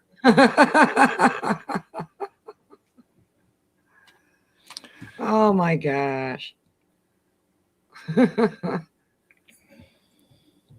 Makes you wonder if it was salt water back then or if it was fresh water, and some of the hidden history of catastrophes that turned to fresh water and the salt water, and that killed majority of the creatures. That could be something. Right. So the picture of the sea serpent that was attacking the ship. This is Snuffleupagus. this is what it looked like in the Whoa. manuscript. Wow. So this is a black and white of what that showed. Missing Time wants to know, do you think the Smithsonian buried the fossil records?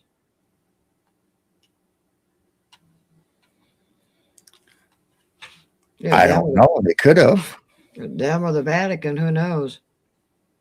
So here's the original pages from Olaus Magnus's book. You can get that at the Library of Congress. Yes.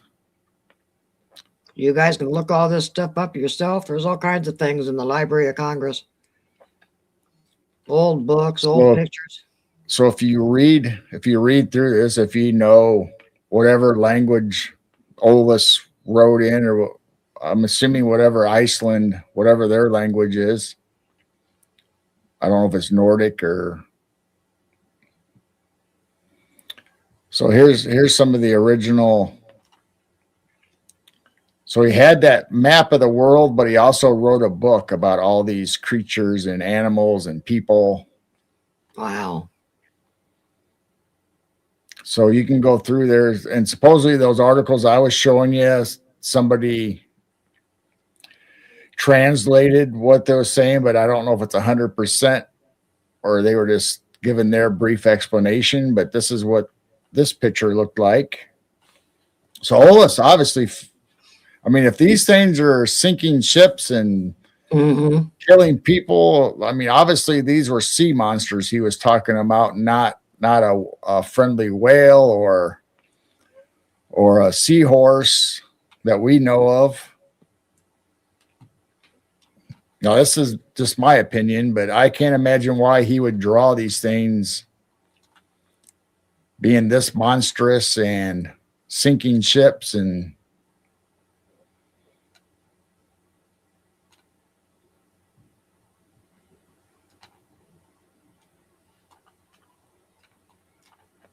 so there's men processing that one of those. Jeez.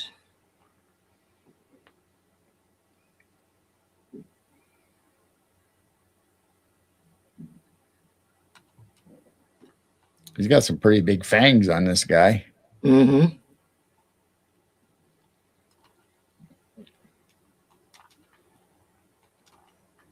Put those teeth on the tip of a spear.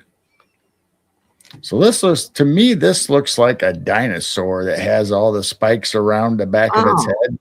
That does look like a dinosaur. Had there been a sea creature, dinosaurs were dragons. I'm sticking to it. I'm Team Dragon. So here's another picture of wow, whatever that sea hog or whatever it is. Yeah, Missing Time. I bet they were difficult to catch.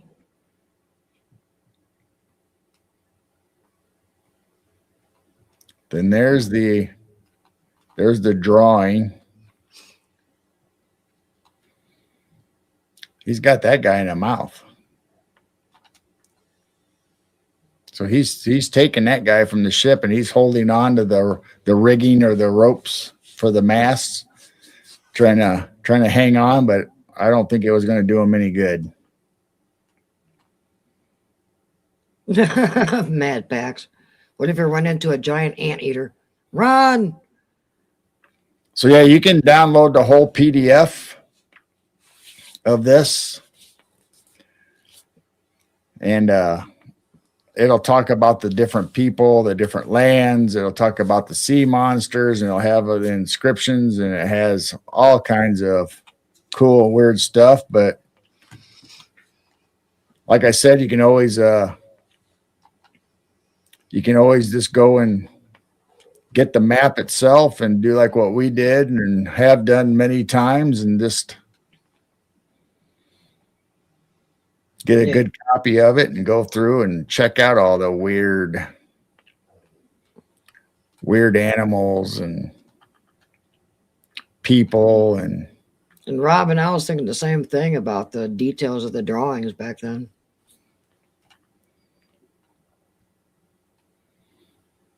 so this is obviously the ice. There's Iceland up here, Icelandia. Yeah.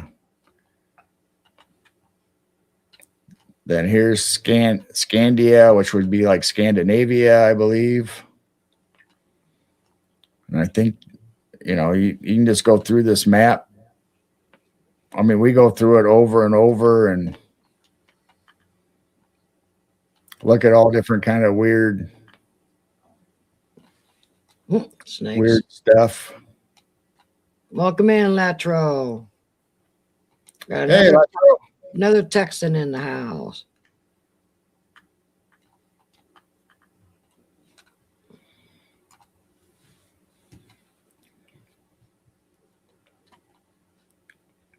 Yeah, I bet they did kill all of them. So another thing that we brought up on our show and Jessica's was the fact that there's a lot of statues that look lifelike. Oh, yeah. Like I said, a lot of those saints on top of those tall pillars used to say that they didn't instantly get turned into a statue.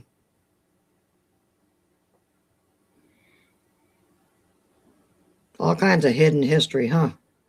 Yeah. I mean, who knows? Mm-hmm.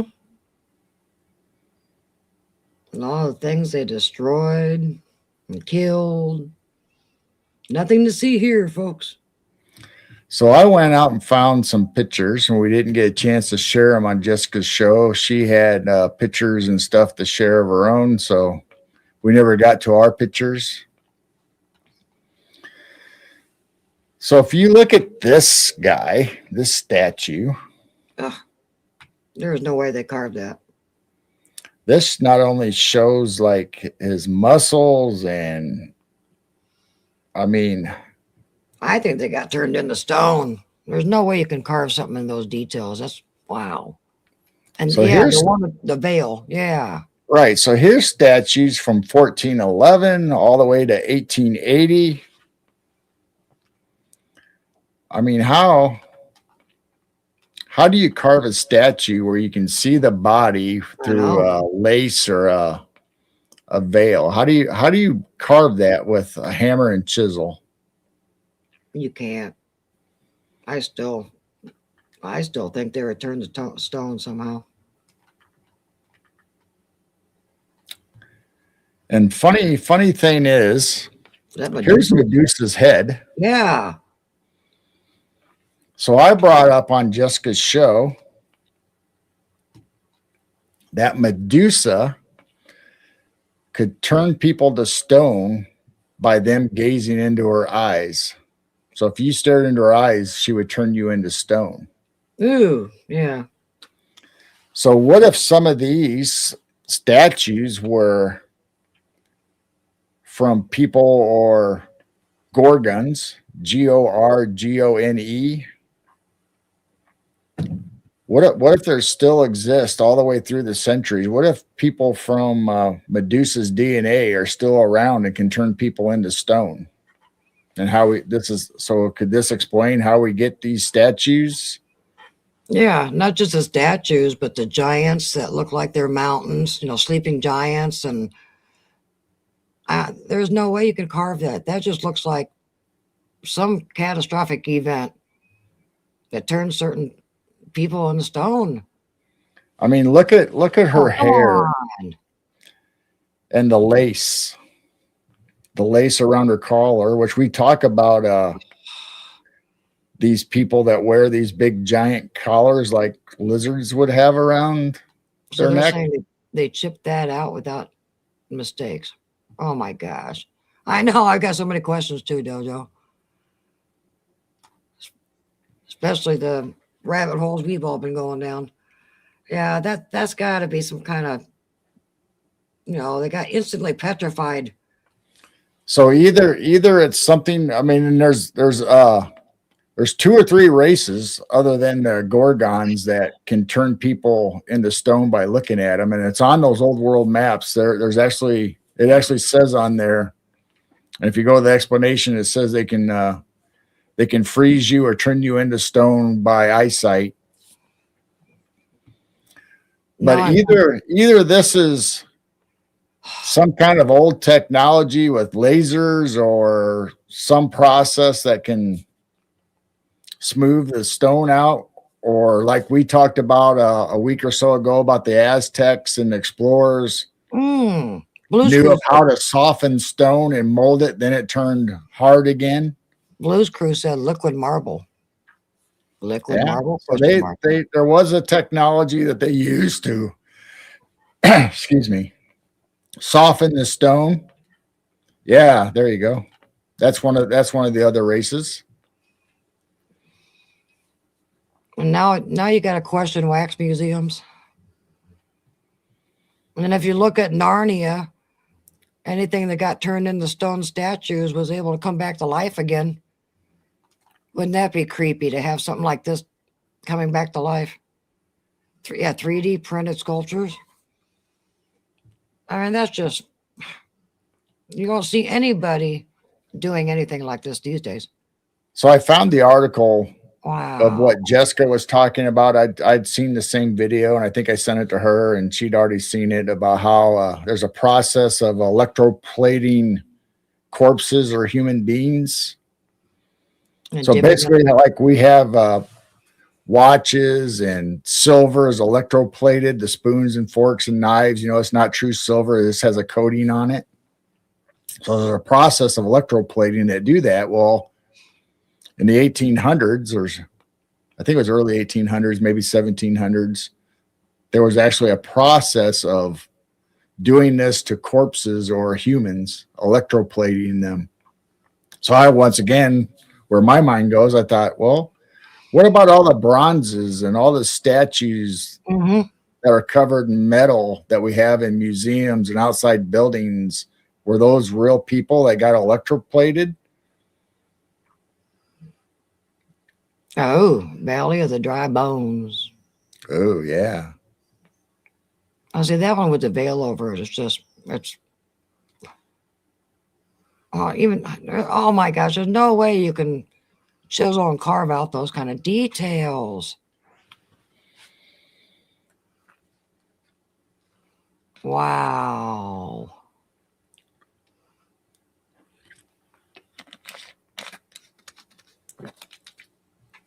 So you can look online and you can find all these statues, find pretty decent pictures of them. Wow. So you can really zoom in and look at them pretty closely. I mean, just the detail of the stomach muscles and stuff. That's just crazy.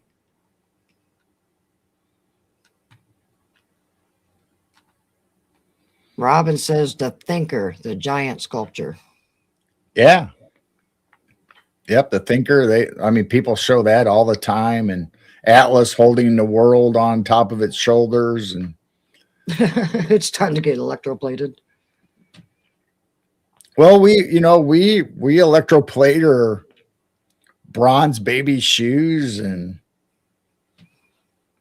we make death masks and bronzes of presidents and important leaders in history. So who's to say that none of those actually have human parts still inside of them? Yeah, like Madpack says, no chisels created that. Yeah, there's no way without chipping off something too much, and then you got to start all over again. I don't think so. There's just something. Oh, that's crazy. So how can you have the lace or the veil over top of your face and still see the facial feet? I mean, I don't understand how you can do that. That's petrified. Not just the person, everything, like, the veil and everything got petrified. Yeah, I agree, Muchetta. If you ever watched the videos of people napping arrowheads out of stone Yeah. and my dad was built houses, and he showed me how to take a brick hammer or a mason hammer and chip brick to break them into, so you can fit them in any lengths you need to. If you need a shorter piece at an end or a middle or going around a corner, and you can get good at it. My dad was great at it, but it was never perfect. There was always jagged pieces and ends. It was never smooth. So, but they tell us that people did this with a chisel and a hammer. If you ever watch any of the videos or movies or anything about like Michelangelo's statues, and they're just perfect and smooth, and I just don't see how you can do this with a chisel and a hammer. Mm-mm. I could be wrong, but I just don't think so. Well, just using our common sense, just no way. Hey, So we dog man talked helmet. about Dogman, and you brought up the point about these helmets. You want to tell them about what you were saying?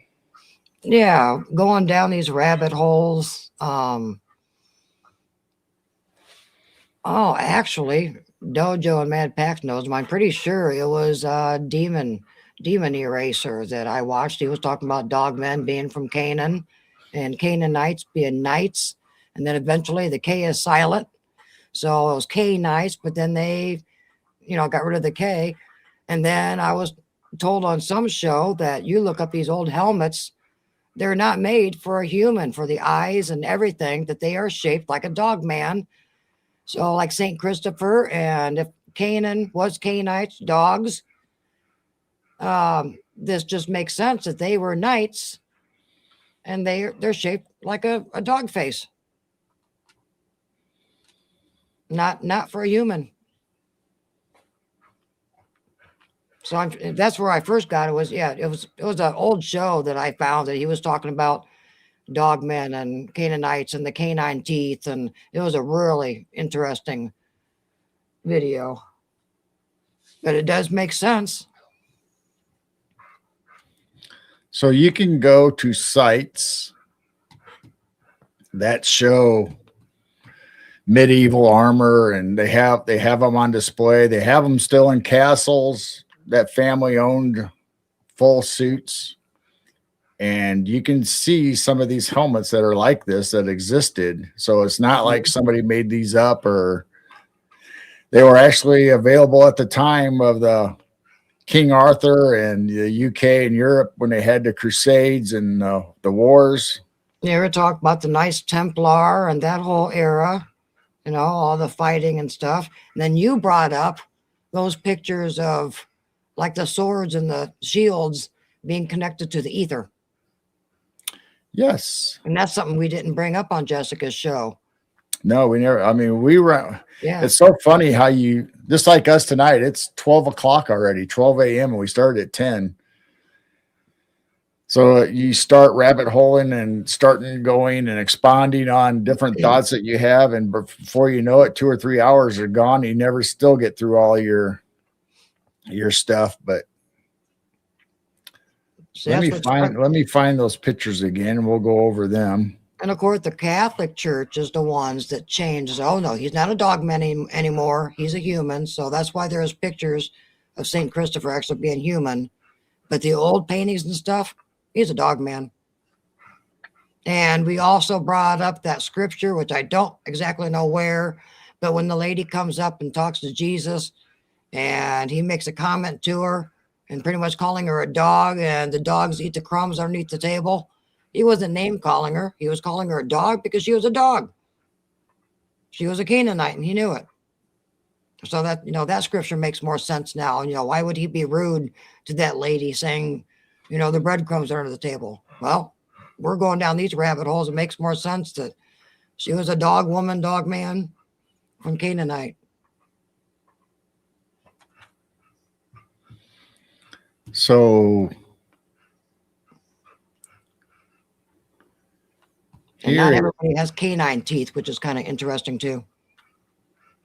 Welcome in, Roger.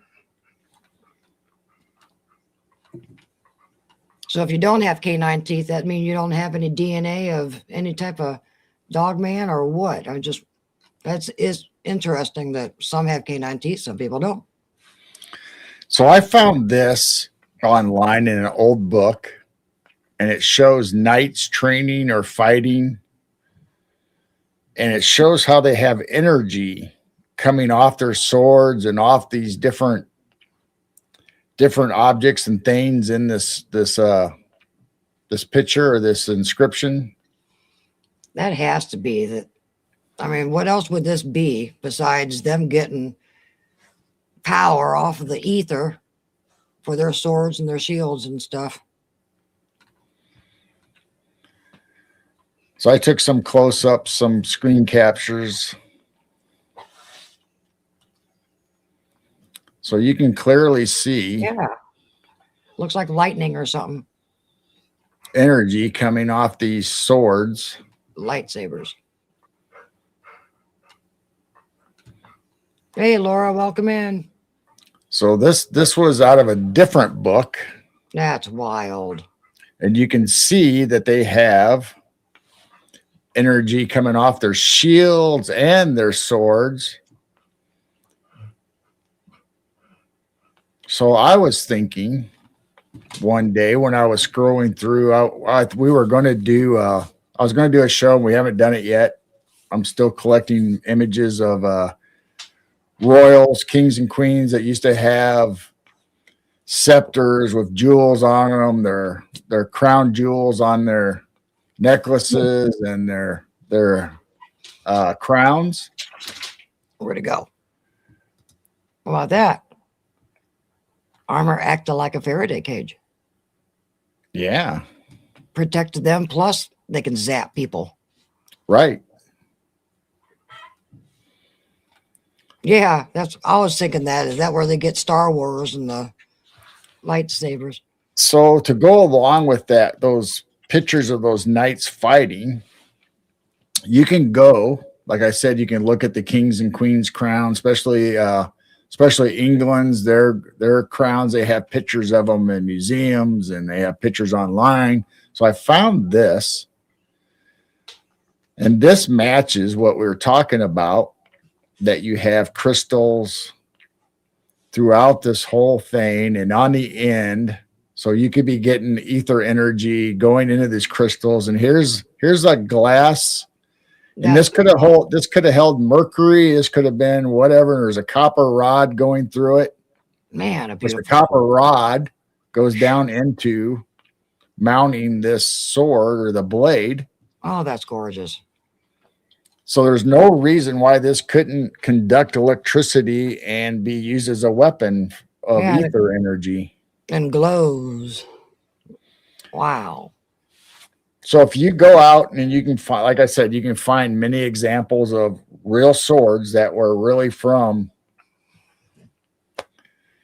when we had castles and knights and royalty that carried swords all the time. And, obviously the kings and queens and the higher ups could have swords like this, but I think they also provided them for their people, some of the people, soldiers in their army, so they could use the ether to fight against their enemies. And then we thought of Lord of the Rings, and what's his butt, the little hobbit. He had that sword that glowed when the orcs came around. Yeah, and it glowed. So I mean, there's disclosure right there. They were showing, a special sword that glowed. Wow, that's a beautiful sword. I don't know if I ever saved. I probably have them on the tablet. I probably never transferred them over because I'm not done collecting them. I was going to show some of the crown jewels and stuff that I found.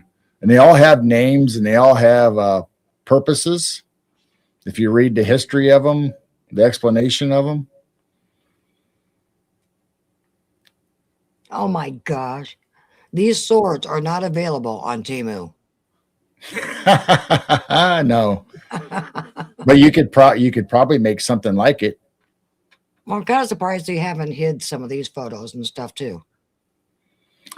Well, I probably think people don't ever think about it, or I mean, you have to connect the dots, and I mean, Yeah. there could be. It's some of this is like speculation. It's just where my mind goes, and I put that picture and these swords and the crowns and the ether, and I mean, I don't know how else you can come up with a different explanation, but I don't know. So yeah, I don't think I have the pictures Oh. of the jewels. I don't think. I'm looking at the folders right now, so Hmm. That's just wild. They're saying there is no such thing as dogmen in the past, no such thing as dragons or giants or airships. But guess what, folks? Aliens are real. Really? so what else is real then? Yeah. If they're telling us now, after all 80 years of denial or 100 years of denial, whatever it is, Yeah. Of lies. But now they're so what else have we been talking about that actually is real? And they just haven't got around to admitting it yet, or because they haven't been forced to admit it. So something's coming up. Something has to be coming up that they're finally coming out and saying it because they're not going to be able to hide it any longer. So something's going to happen or something's going to come forward. And so they're trying to cover their butts right now. Or, well, we told you about it. Yeah, 80 years after the fact. And right before something happened that you didn't want to have egg all over your face and have to try to explain after this event or whatever happens. And I've thought this too, Dojo, about the jewels on the crowns and giving them power and properties and stuff. Yeah, we So, don't know. yeah. It could help them transport to somewhere. It could help them get divine knowledge. It could help them read the Akashic records. I mean, it could put a force field around them so nobody could hurt them. I mean, who knows what these jewels and the crowns do? Well, that reminds me of the high priest in Israel has the breastplate of righteousness that he has to wear to go into the Holy of Holies. And there are 12 different stones. God told them exactly where to place those stones on that breastplate. And each stone represented one of the tribes. Well, don't tell me that there's no power in these stones. Now, the high priest had to wear that. And then the two little stones, the Urim and Thummim or something like that, that he put inside to activate it. So he was able to get the yes and no answers when he was in front of the Holy Holies. So, I mean, there's Right, definitely something behind stones, and they're not all new age. You know, God created these crystals and gemstones, right. and there's got to be some kind of power in it, you know, especially for that breastplate. And there's one stone that's kind of a mystery. They're not quite sure exactly what type of stone that is. So I think they left it that way. You don't want the enemy to get a hold of that. Yeah, the Urim and the Thummim are, yeah, I can never pronounce that. Well, yeah, he had to have those two little stones also. You know, so there was some kind of a power that connected with those 12 stones. It makes you wonder why that stone for that tribe and why this stone for that tribe. So that's a neat rabbit hole to go down also. Yeah, I don't see. I must not have downloaded them yet, so we'll have to wait. And I'll have to put those crown jewels and everything on here. And I agree, Mad Pax. God created everything. Satan came in and has used things for the bad. So a lot of people think, oh, you're in the crystals, you're in the new age. No, God created these. They're beautiful, they're stunning. And they probably came from all the old world, and now they're selling it to all of us. Now, because all these buildings were marble, granite, probably amethyst, tiger eye. I mean, all these were probably in a lot of these Yeah, old buildings. a lot of them have opals and Mm-hmm. sapphires, and I mean, just all kinds of crystals and gems. And then we had catastrophe and mud floods, and now they're digging all this stuff up, selling them to the public, real expensive. And we brought up, I don't know if you mentioned it while I was looking for the folders, but we also brought up in the Bible where they had the plate of righteousness that had all the different tribes, and they each had their own stone or special crystal. Mm-hmm. There had to be a reason why he picked that stone for that certain tribe. Also, that's probably a mystery we won't know unless it's in some of the apocrypha books or something.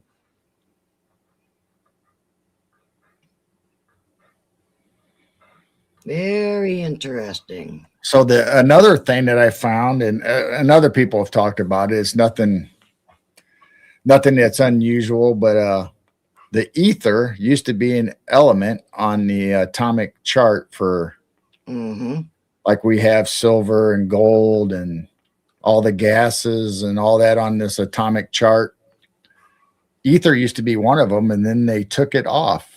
It's no longer, it's not on the chart these days. It used to be a long, long time ago, but now the ether is not considered to be part of those atomic numbers, but you can still find examples of it when it used to be.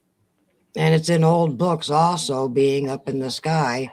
Now they call it plasma, but it used to be called ether.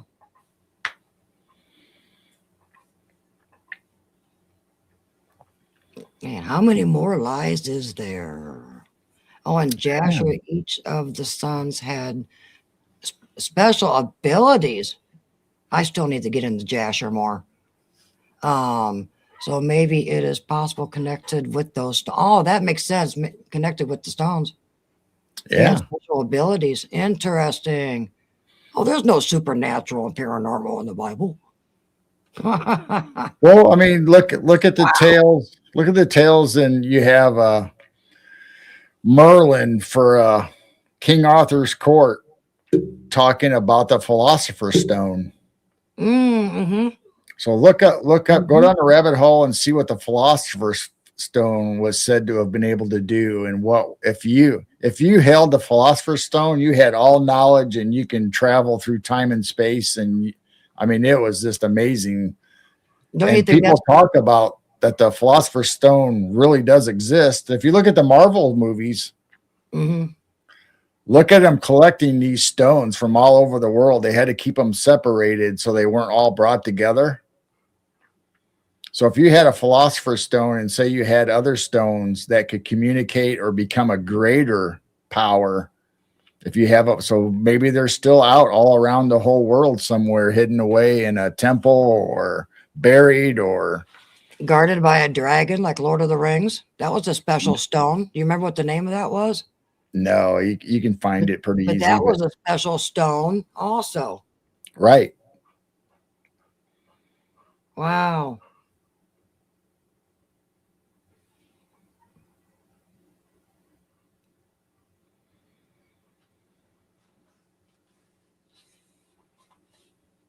Yeah, I need to get more into. There's just not enough time in the day. I want to get into more of the Apocrypha, and there's so much hidden stuff in there that's being discovered. Yeah, the guy who discovered gravity. I don't believe there is gravity. I believe gravity's a lie too. Isaac Newton. And I don't believe he didn't actually discover gravity. He discovered buoyancy. And I'm not buying the 7-second losing gravity either. I forgot his name. He was a Christian alchemist.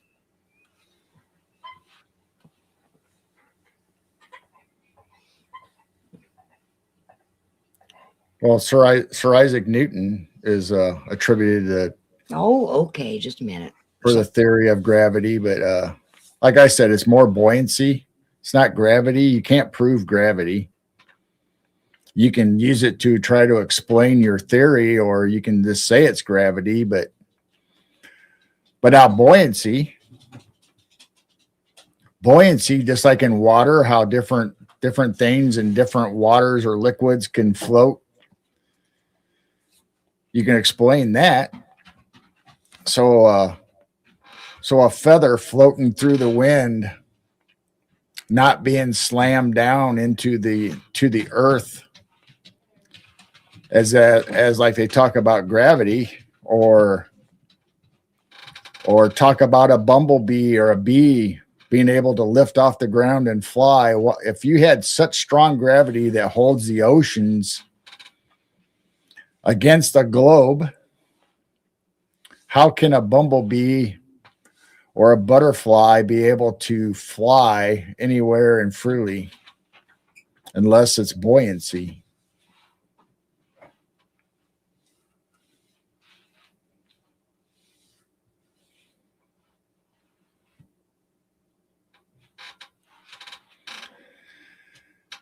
So that's a pretty deep thought, but that's way too long to get into this show. We're already almost 12:30. But those are the things that you can look up on your own. Look up the ether, look up the stones, look up ether energy for swords and fighting and crystals, and go download these old books and manuscripts that talk about sea monsters and old world maps and the blemmies and the monopods and the cyclopses and dog-headed people. They're all out there and you can download them. Sometimes you got to search a little bit or alter your searches to find exactly what you want, but usually you can find an article or somebody else talking about them, like us talking about Olaf Magnus's sea monster map, or the Piri Reis map, or probably all the same maps that you guys have all heard about or other people have talked about. You can go out and download your own, look them over yourself. Yeah, I'm just reading back in chat. Yeah, plastic bag floating across the parking lot. Yeah, how is that possible? If there is such strong gravity that holds us to the earth that we don't float away, how can a butterfly or a bee be able to fly or land and take off anytime it wants? Well, one of my main points is, if there is gravity, we got satellites. If satellites are real, why aren't they zooming in to Australia and showing us a footage of an airplane landing upside down? They don't. It would be easy for them to zoom in and show, yeah, there's gravity, that airplane is landing upside down, or in South Africa or any place like that. Not gravity. It'd show that we were actually on a globe. Yeah, but it would still be gravity, that the airplane isn't falling off anywhere. They're saying this gravity is keeping everything intact on the sphere. That's my all right.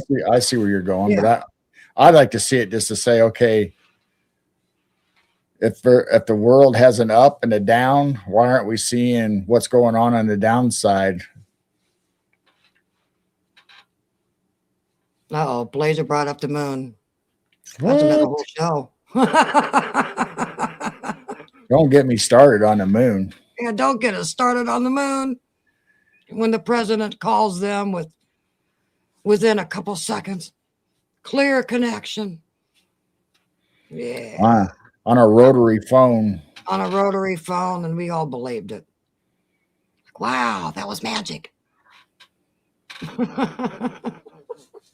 I thought I had my phone close, but it's over there on the desk. I was going to bring up my phone. Please, not the moon thing. Yeah.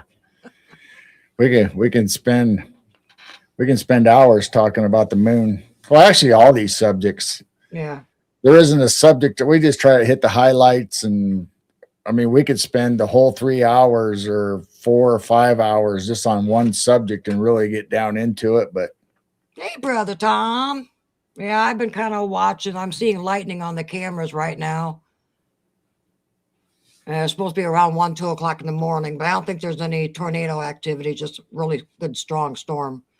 Now we got Yeah. 2 Montana dudes in the chat. Yeah.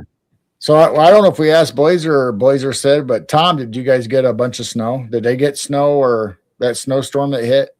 I don't know. Tom, you got snow? I don't think Blazer said anything about fresh snow. Oh, all But they're right. on the opposite sides of the state. Blazer's up in the northwest, Tom's down like the southeast. So welcome in, Tom. Yeah, I was watching Ryan Hall y'all earlier.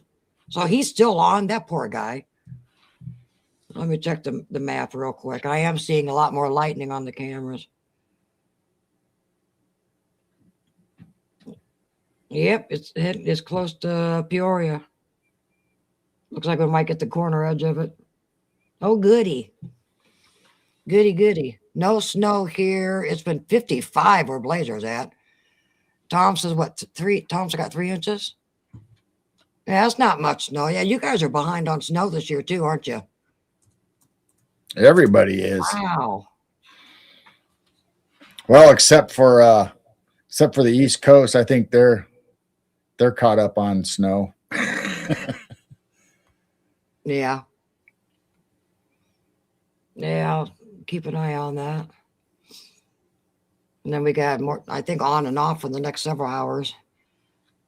Oh man, Dojo's in the 80s there. Well, we were what, 72 today? What did we get? It was in the low 70s, and that's why we got tornadoes all over because everybody's having a heat I wave right think now. we got up to 75 or closer to 77 before it started cooling off a little. And Blazer's got rain. Tom says 2 to 3 feet on the ground. Oh, Yeah, I hear the wind picking up too. oh yeah. So we'll probably get off here pretty soon so we can storm watch, and that way we don't lose power or internet or whatever happens during this storm. So we did pretty good. We went 2.5 hours so far. Covered quite a few subjects. Ooh, you can turn on the garden cam for a little bit and we can watch some lightning. Oh, now I'm going to have to turn the camera just a little bit more. The garden cam. Yeah. Well, or I mean, or the night color is fine too. Either or, the night color one or the garden cam. But yeah, there is some good lightning starting.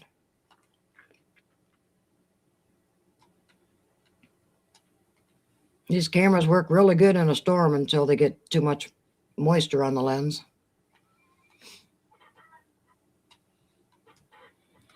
All right, good night, Dojo. I know you've been fighting sleep. Yeah, thank you for coming. Yeah, and I'll see you around in other people's chats, hopefully, or Discord or something. So I know it. I mean, just like us, we love hanging out in live chats and it's fun. But I mean, you can always watch the repeat. If you got to get up early in the morning, don't feel bad that you have to leave or get out. And we understand. We don't expect everybody to be in our chats 24/7 or. We love you too, Mad Packs. We love all you guys.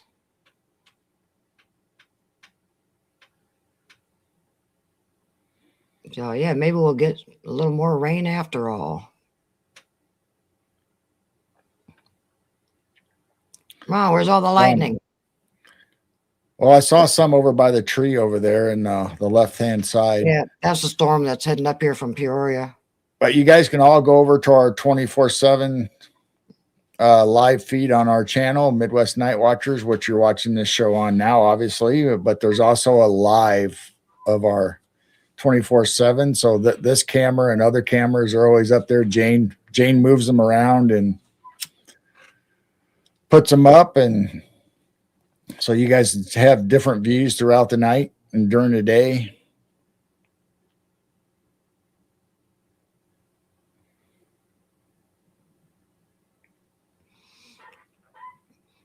Yeah, there's sometimes we do the show until there's a good one.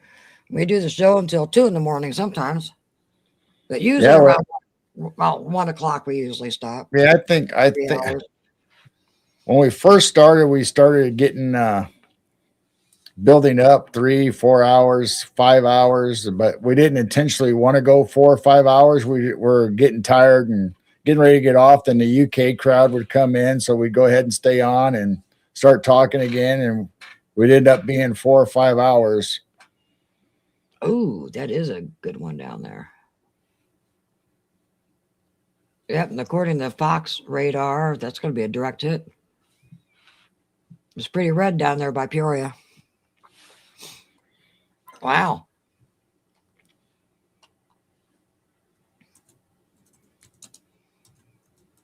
I like a good thunderstorm. Just stay away tornadoes.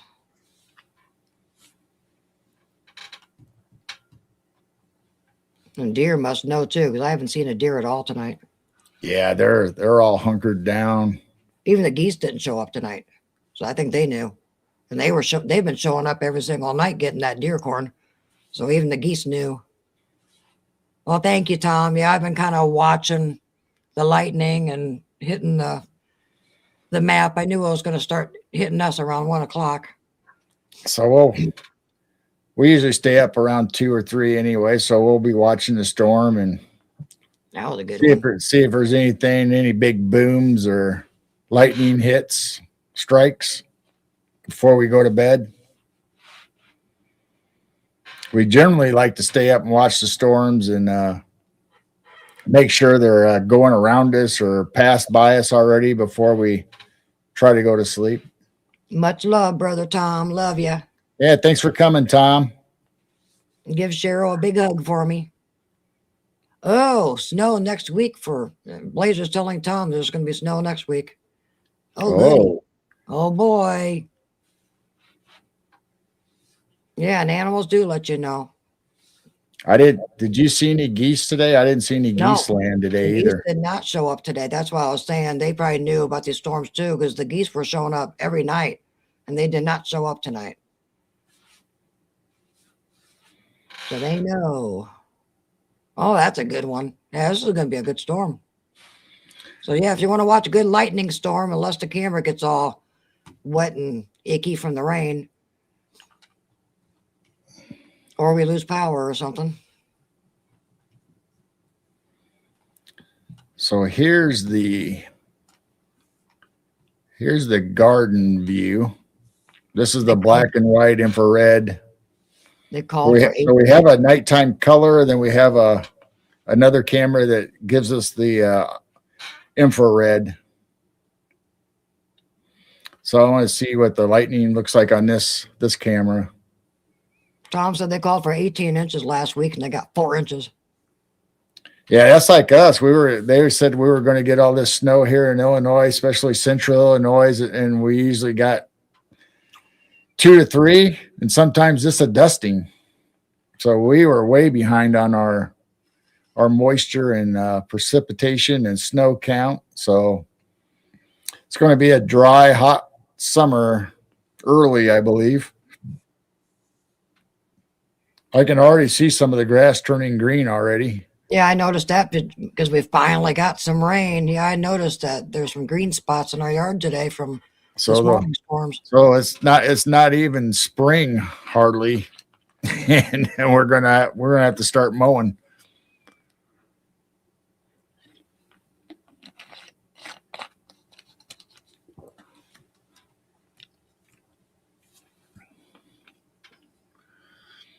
No police chases tonight. I didn't see any police chases pop up yet. March is goofy in Montana. You never know.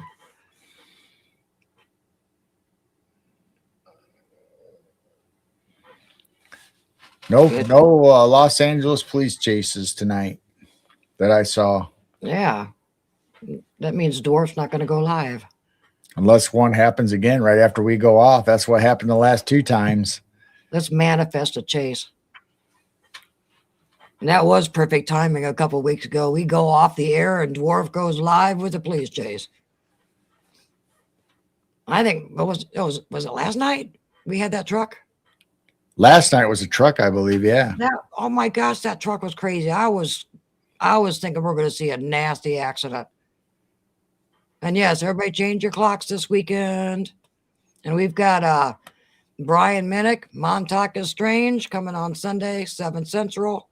And Brian will give us an update on Montauk and his investigating there.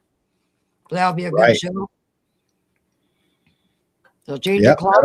That'll be another fun show. We love Brian, and he always has great information. And I don't know about anybody else, but I think Brian has the most information on Camp Hero and Montauk.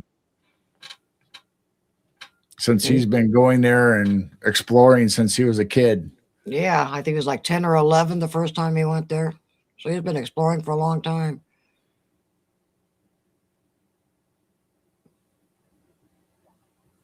And now that Stranger Things is done and more people are catching on that it was about Montauk, it'll be a good show to get a Montauk update. Oh yeah, they always talk about that on the live feeds where they can't. There's certain areas they cannot fly in, so they end up losing them. So I would imagine if you stole the car, you should be up on that information where the helicopters can and cannot follow you. So that would be good information to have. Tom said Arkansas has best police chase videos on YouTube. Never heard of that. What? Do they have them live? LA. Did they ever go live with the helicopters or? We always get LA, sometimes on a daily basis. Now, Chicago have police chases and helicopters, but they don't ever show them live. It's always after the fact and on the news. They show the footage. Oh, he said it's not live. They don't ever show it live. Yeah, he said it's not live. Ah, all right. We so like, yeah, we like those live LA chases. Yeah, we got live with the helicopters and see the wrecks and all kinds of stuff. And then Dwarf gets on live and then he shows it. But yeah, that truck last night. Oh my gosh, I can't believe how fast he was going through that area. Yeah, there was 80 to 100 miles an hour at times. And when the police already backed off and said they weren't going to chase him, he was still driving reckless and going as fast as he could in that Ford Raptor. Poor Dwarf is getting ready to do Bigfoot reports, and we had a live police chase. That's right. One Adam 12. Let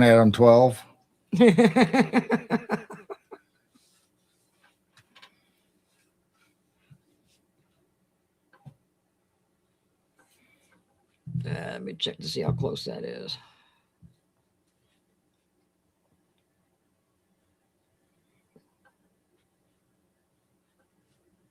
On Patrol Live. That's going slow. It's not even in Chile yet, so we still have a little ways. Yeah, on YouTube, I always check out those 2 police officers. They always go live and show the neighborhoods, and sometimes they get reports and they go respond to a scene or something. But they're just driving around talking while they're on a third shift or overnight duty.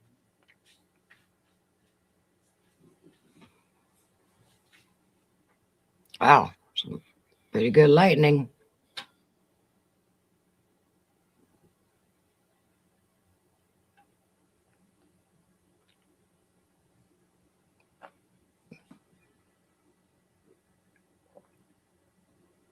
Wow, we had to show cops film at our neighbor's house when I was a kid. People all got busted for dealing. Bad boys.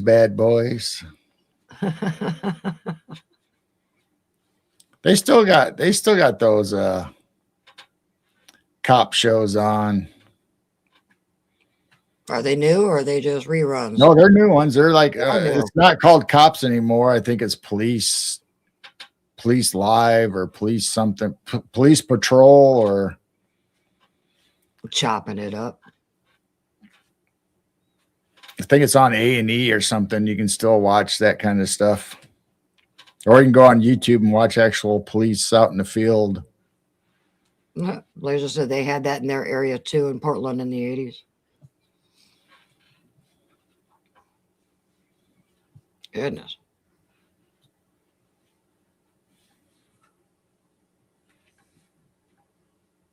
I'm seeing flashes in my peripheral vision. Yeah. Well, I suppose we got to get off and start watching the storm for ourselves. And Well, I was going to let the dog's upstairs now since she woke up, but I need to get her outside before the storm actually hits. So she'll be yeah, back. 'cause she won't want to go out when it's storming, and we don't want her out there anyway. But so we'll just go ahead and just call her right now. And thank you all for coming. We appreciate you guys. You guys have been hanging out with us the whole time. A lot of you have. We've had quite a few people through the whole show. We appreciate you. We love you. And Dwarf, if you go on here in a little bit, I don't know if you're coming on tonight later or not, but hi, Scott's Life. Hey, Scott's Life, welcome in. But make sure to check us out Sunday with Brian Minnick from Montauk Estrange, and Jessica's on tomorrow night for her. She always has guests and people on Saturday night, and sometimes she'll go 3 or 4 hours depending on what kind of talks they get into. So go check her out. And happy thunderstorms.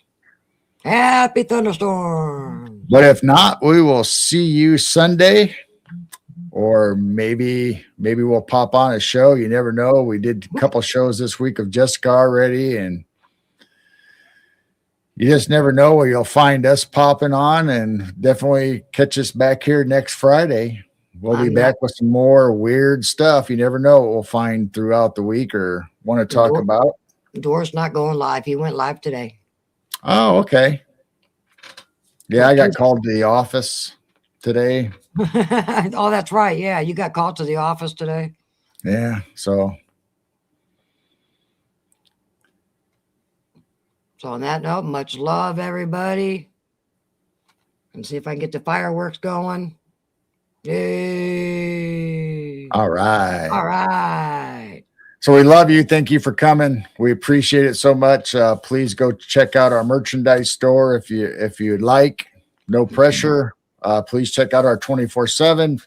Yep. Go check out Chiro Sounds on YouTube, Jane's music channel for meditation and all kinds of instruments and different stuff. And we have lots of videos for you to watch if you want to go and binge watch all of our previous shows with guests and videos of orbs and stuff. Our Big Dipper videos of things in the air. There's plenty of those on there, so you can spend a lot of time checking those out. And if you want to watch the storm, go to the 24/7 right now, and you can watch the lightning and the storm roll in. Yep. So you'll see the same video that we were showing the cameras. So you'll have a couple. You have both of them up or all of them up? I got 4 up. All right. So you got 4 choices on one screen that you can watch the storm. I'm going to have to turn down the goat one because it's going to be loud when the rain hits. So, all right. So go hang out in the 24/7. There's a live chat there. You guys can talk to each other in the live chat if you want to stay up or just watch the storm. But other than that, we'll see you Sunday. Keep looking up. Keep your vibrations high. All right. We love you. Good night, everybody.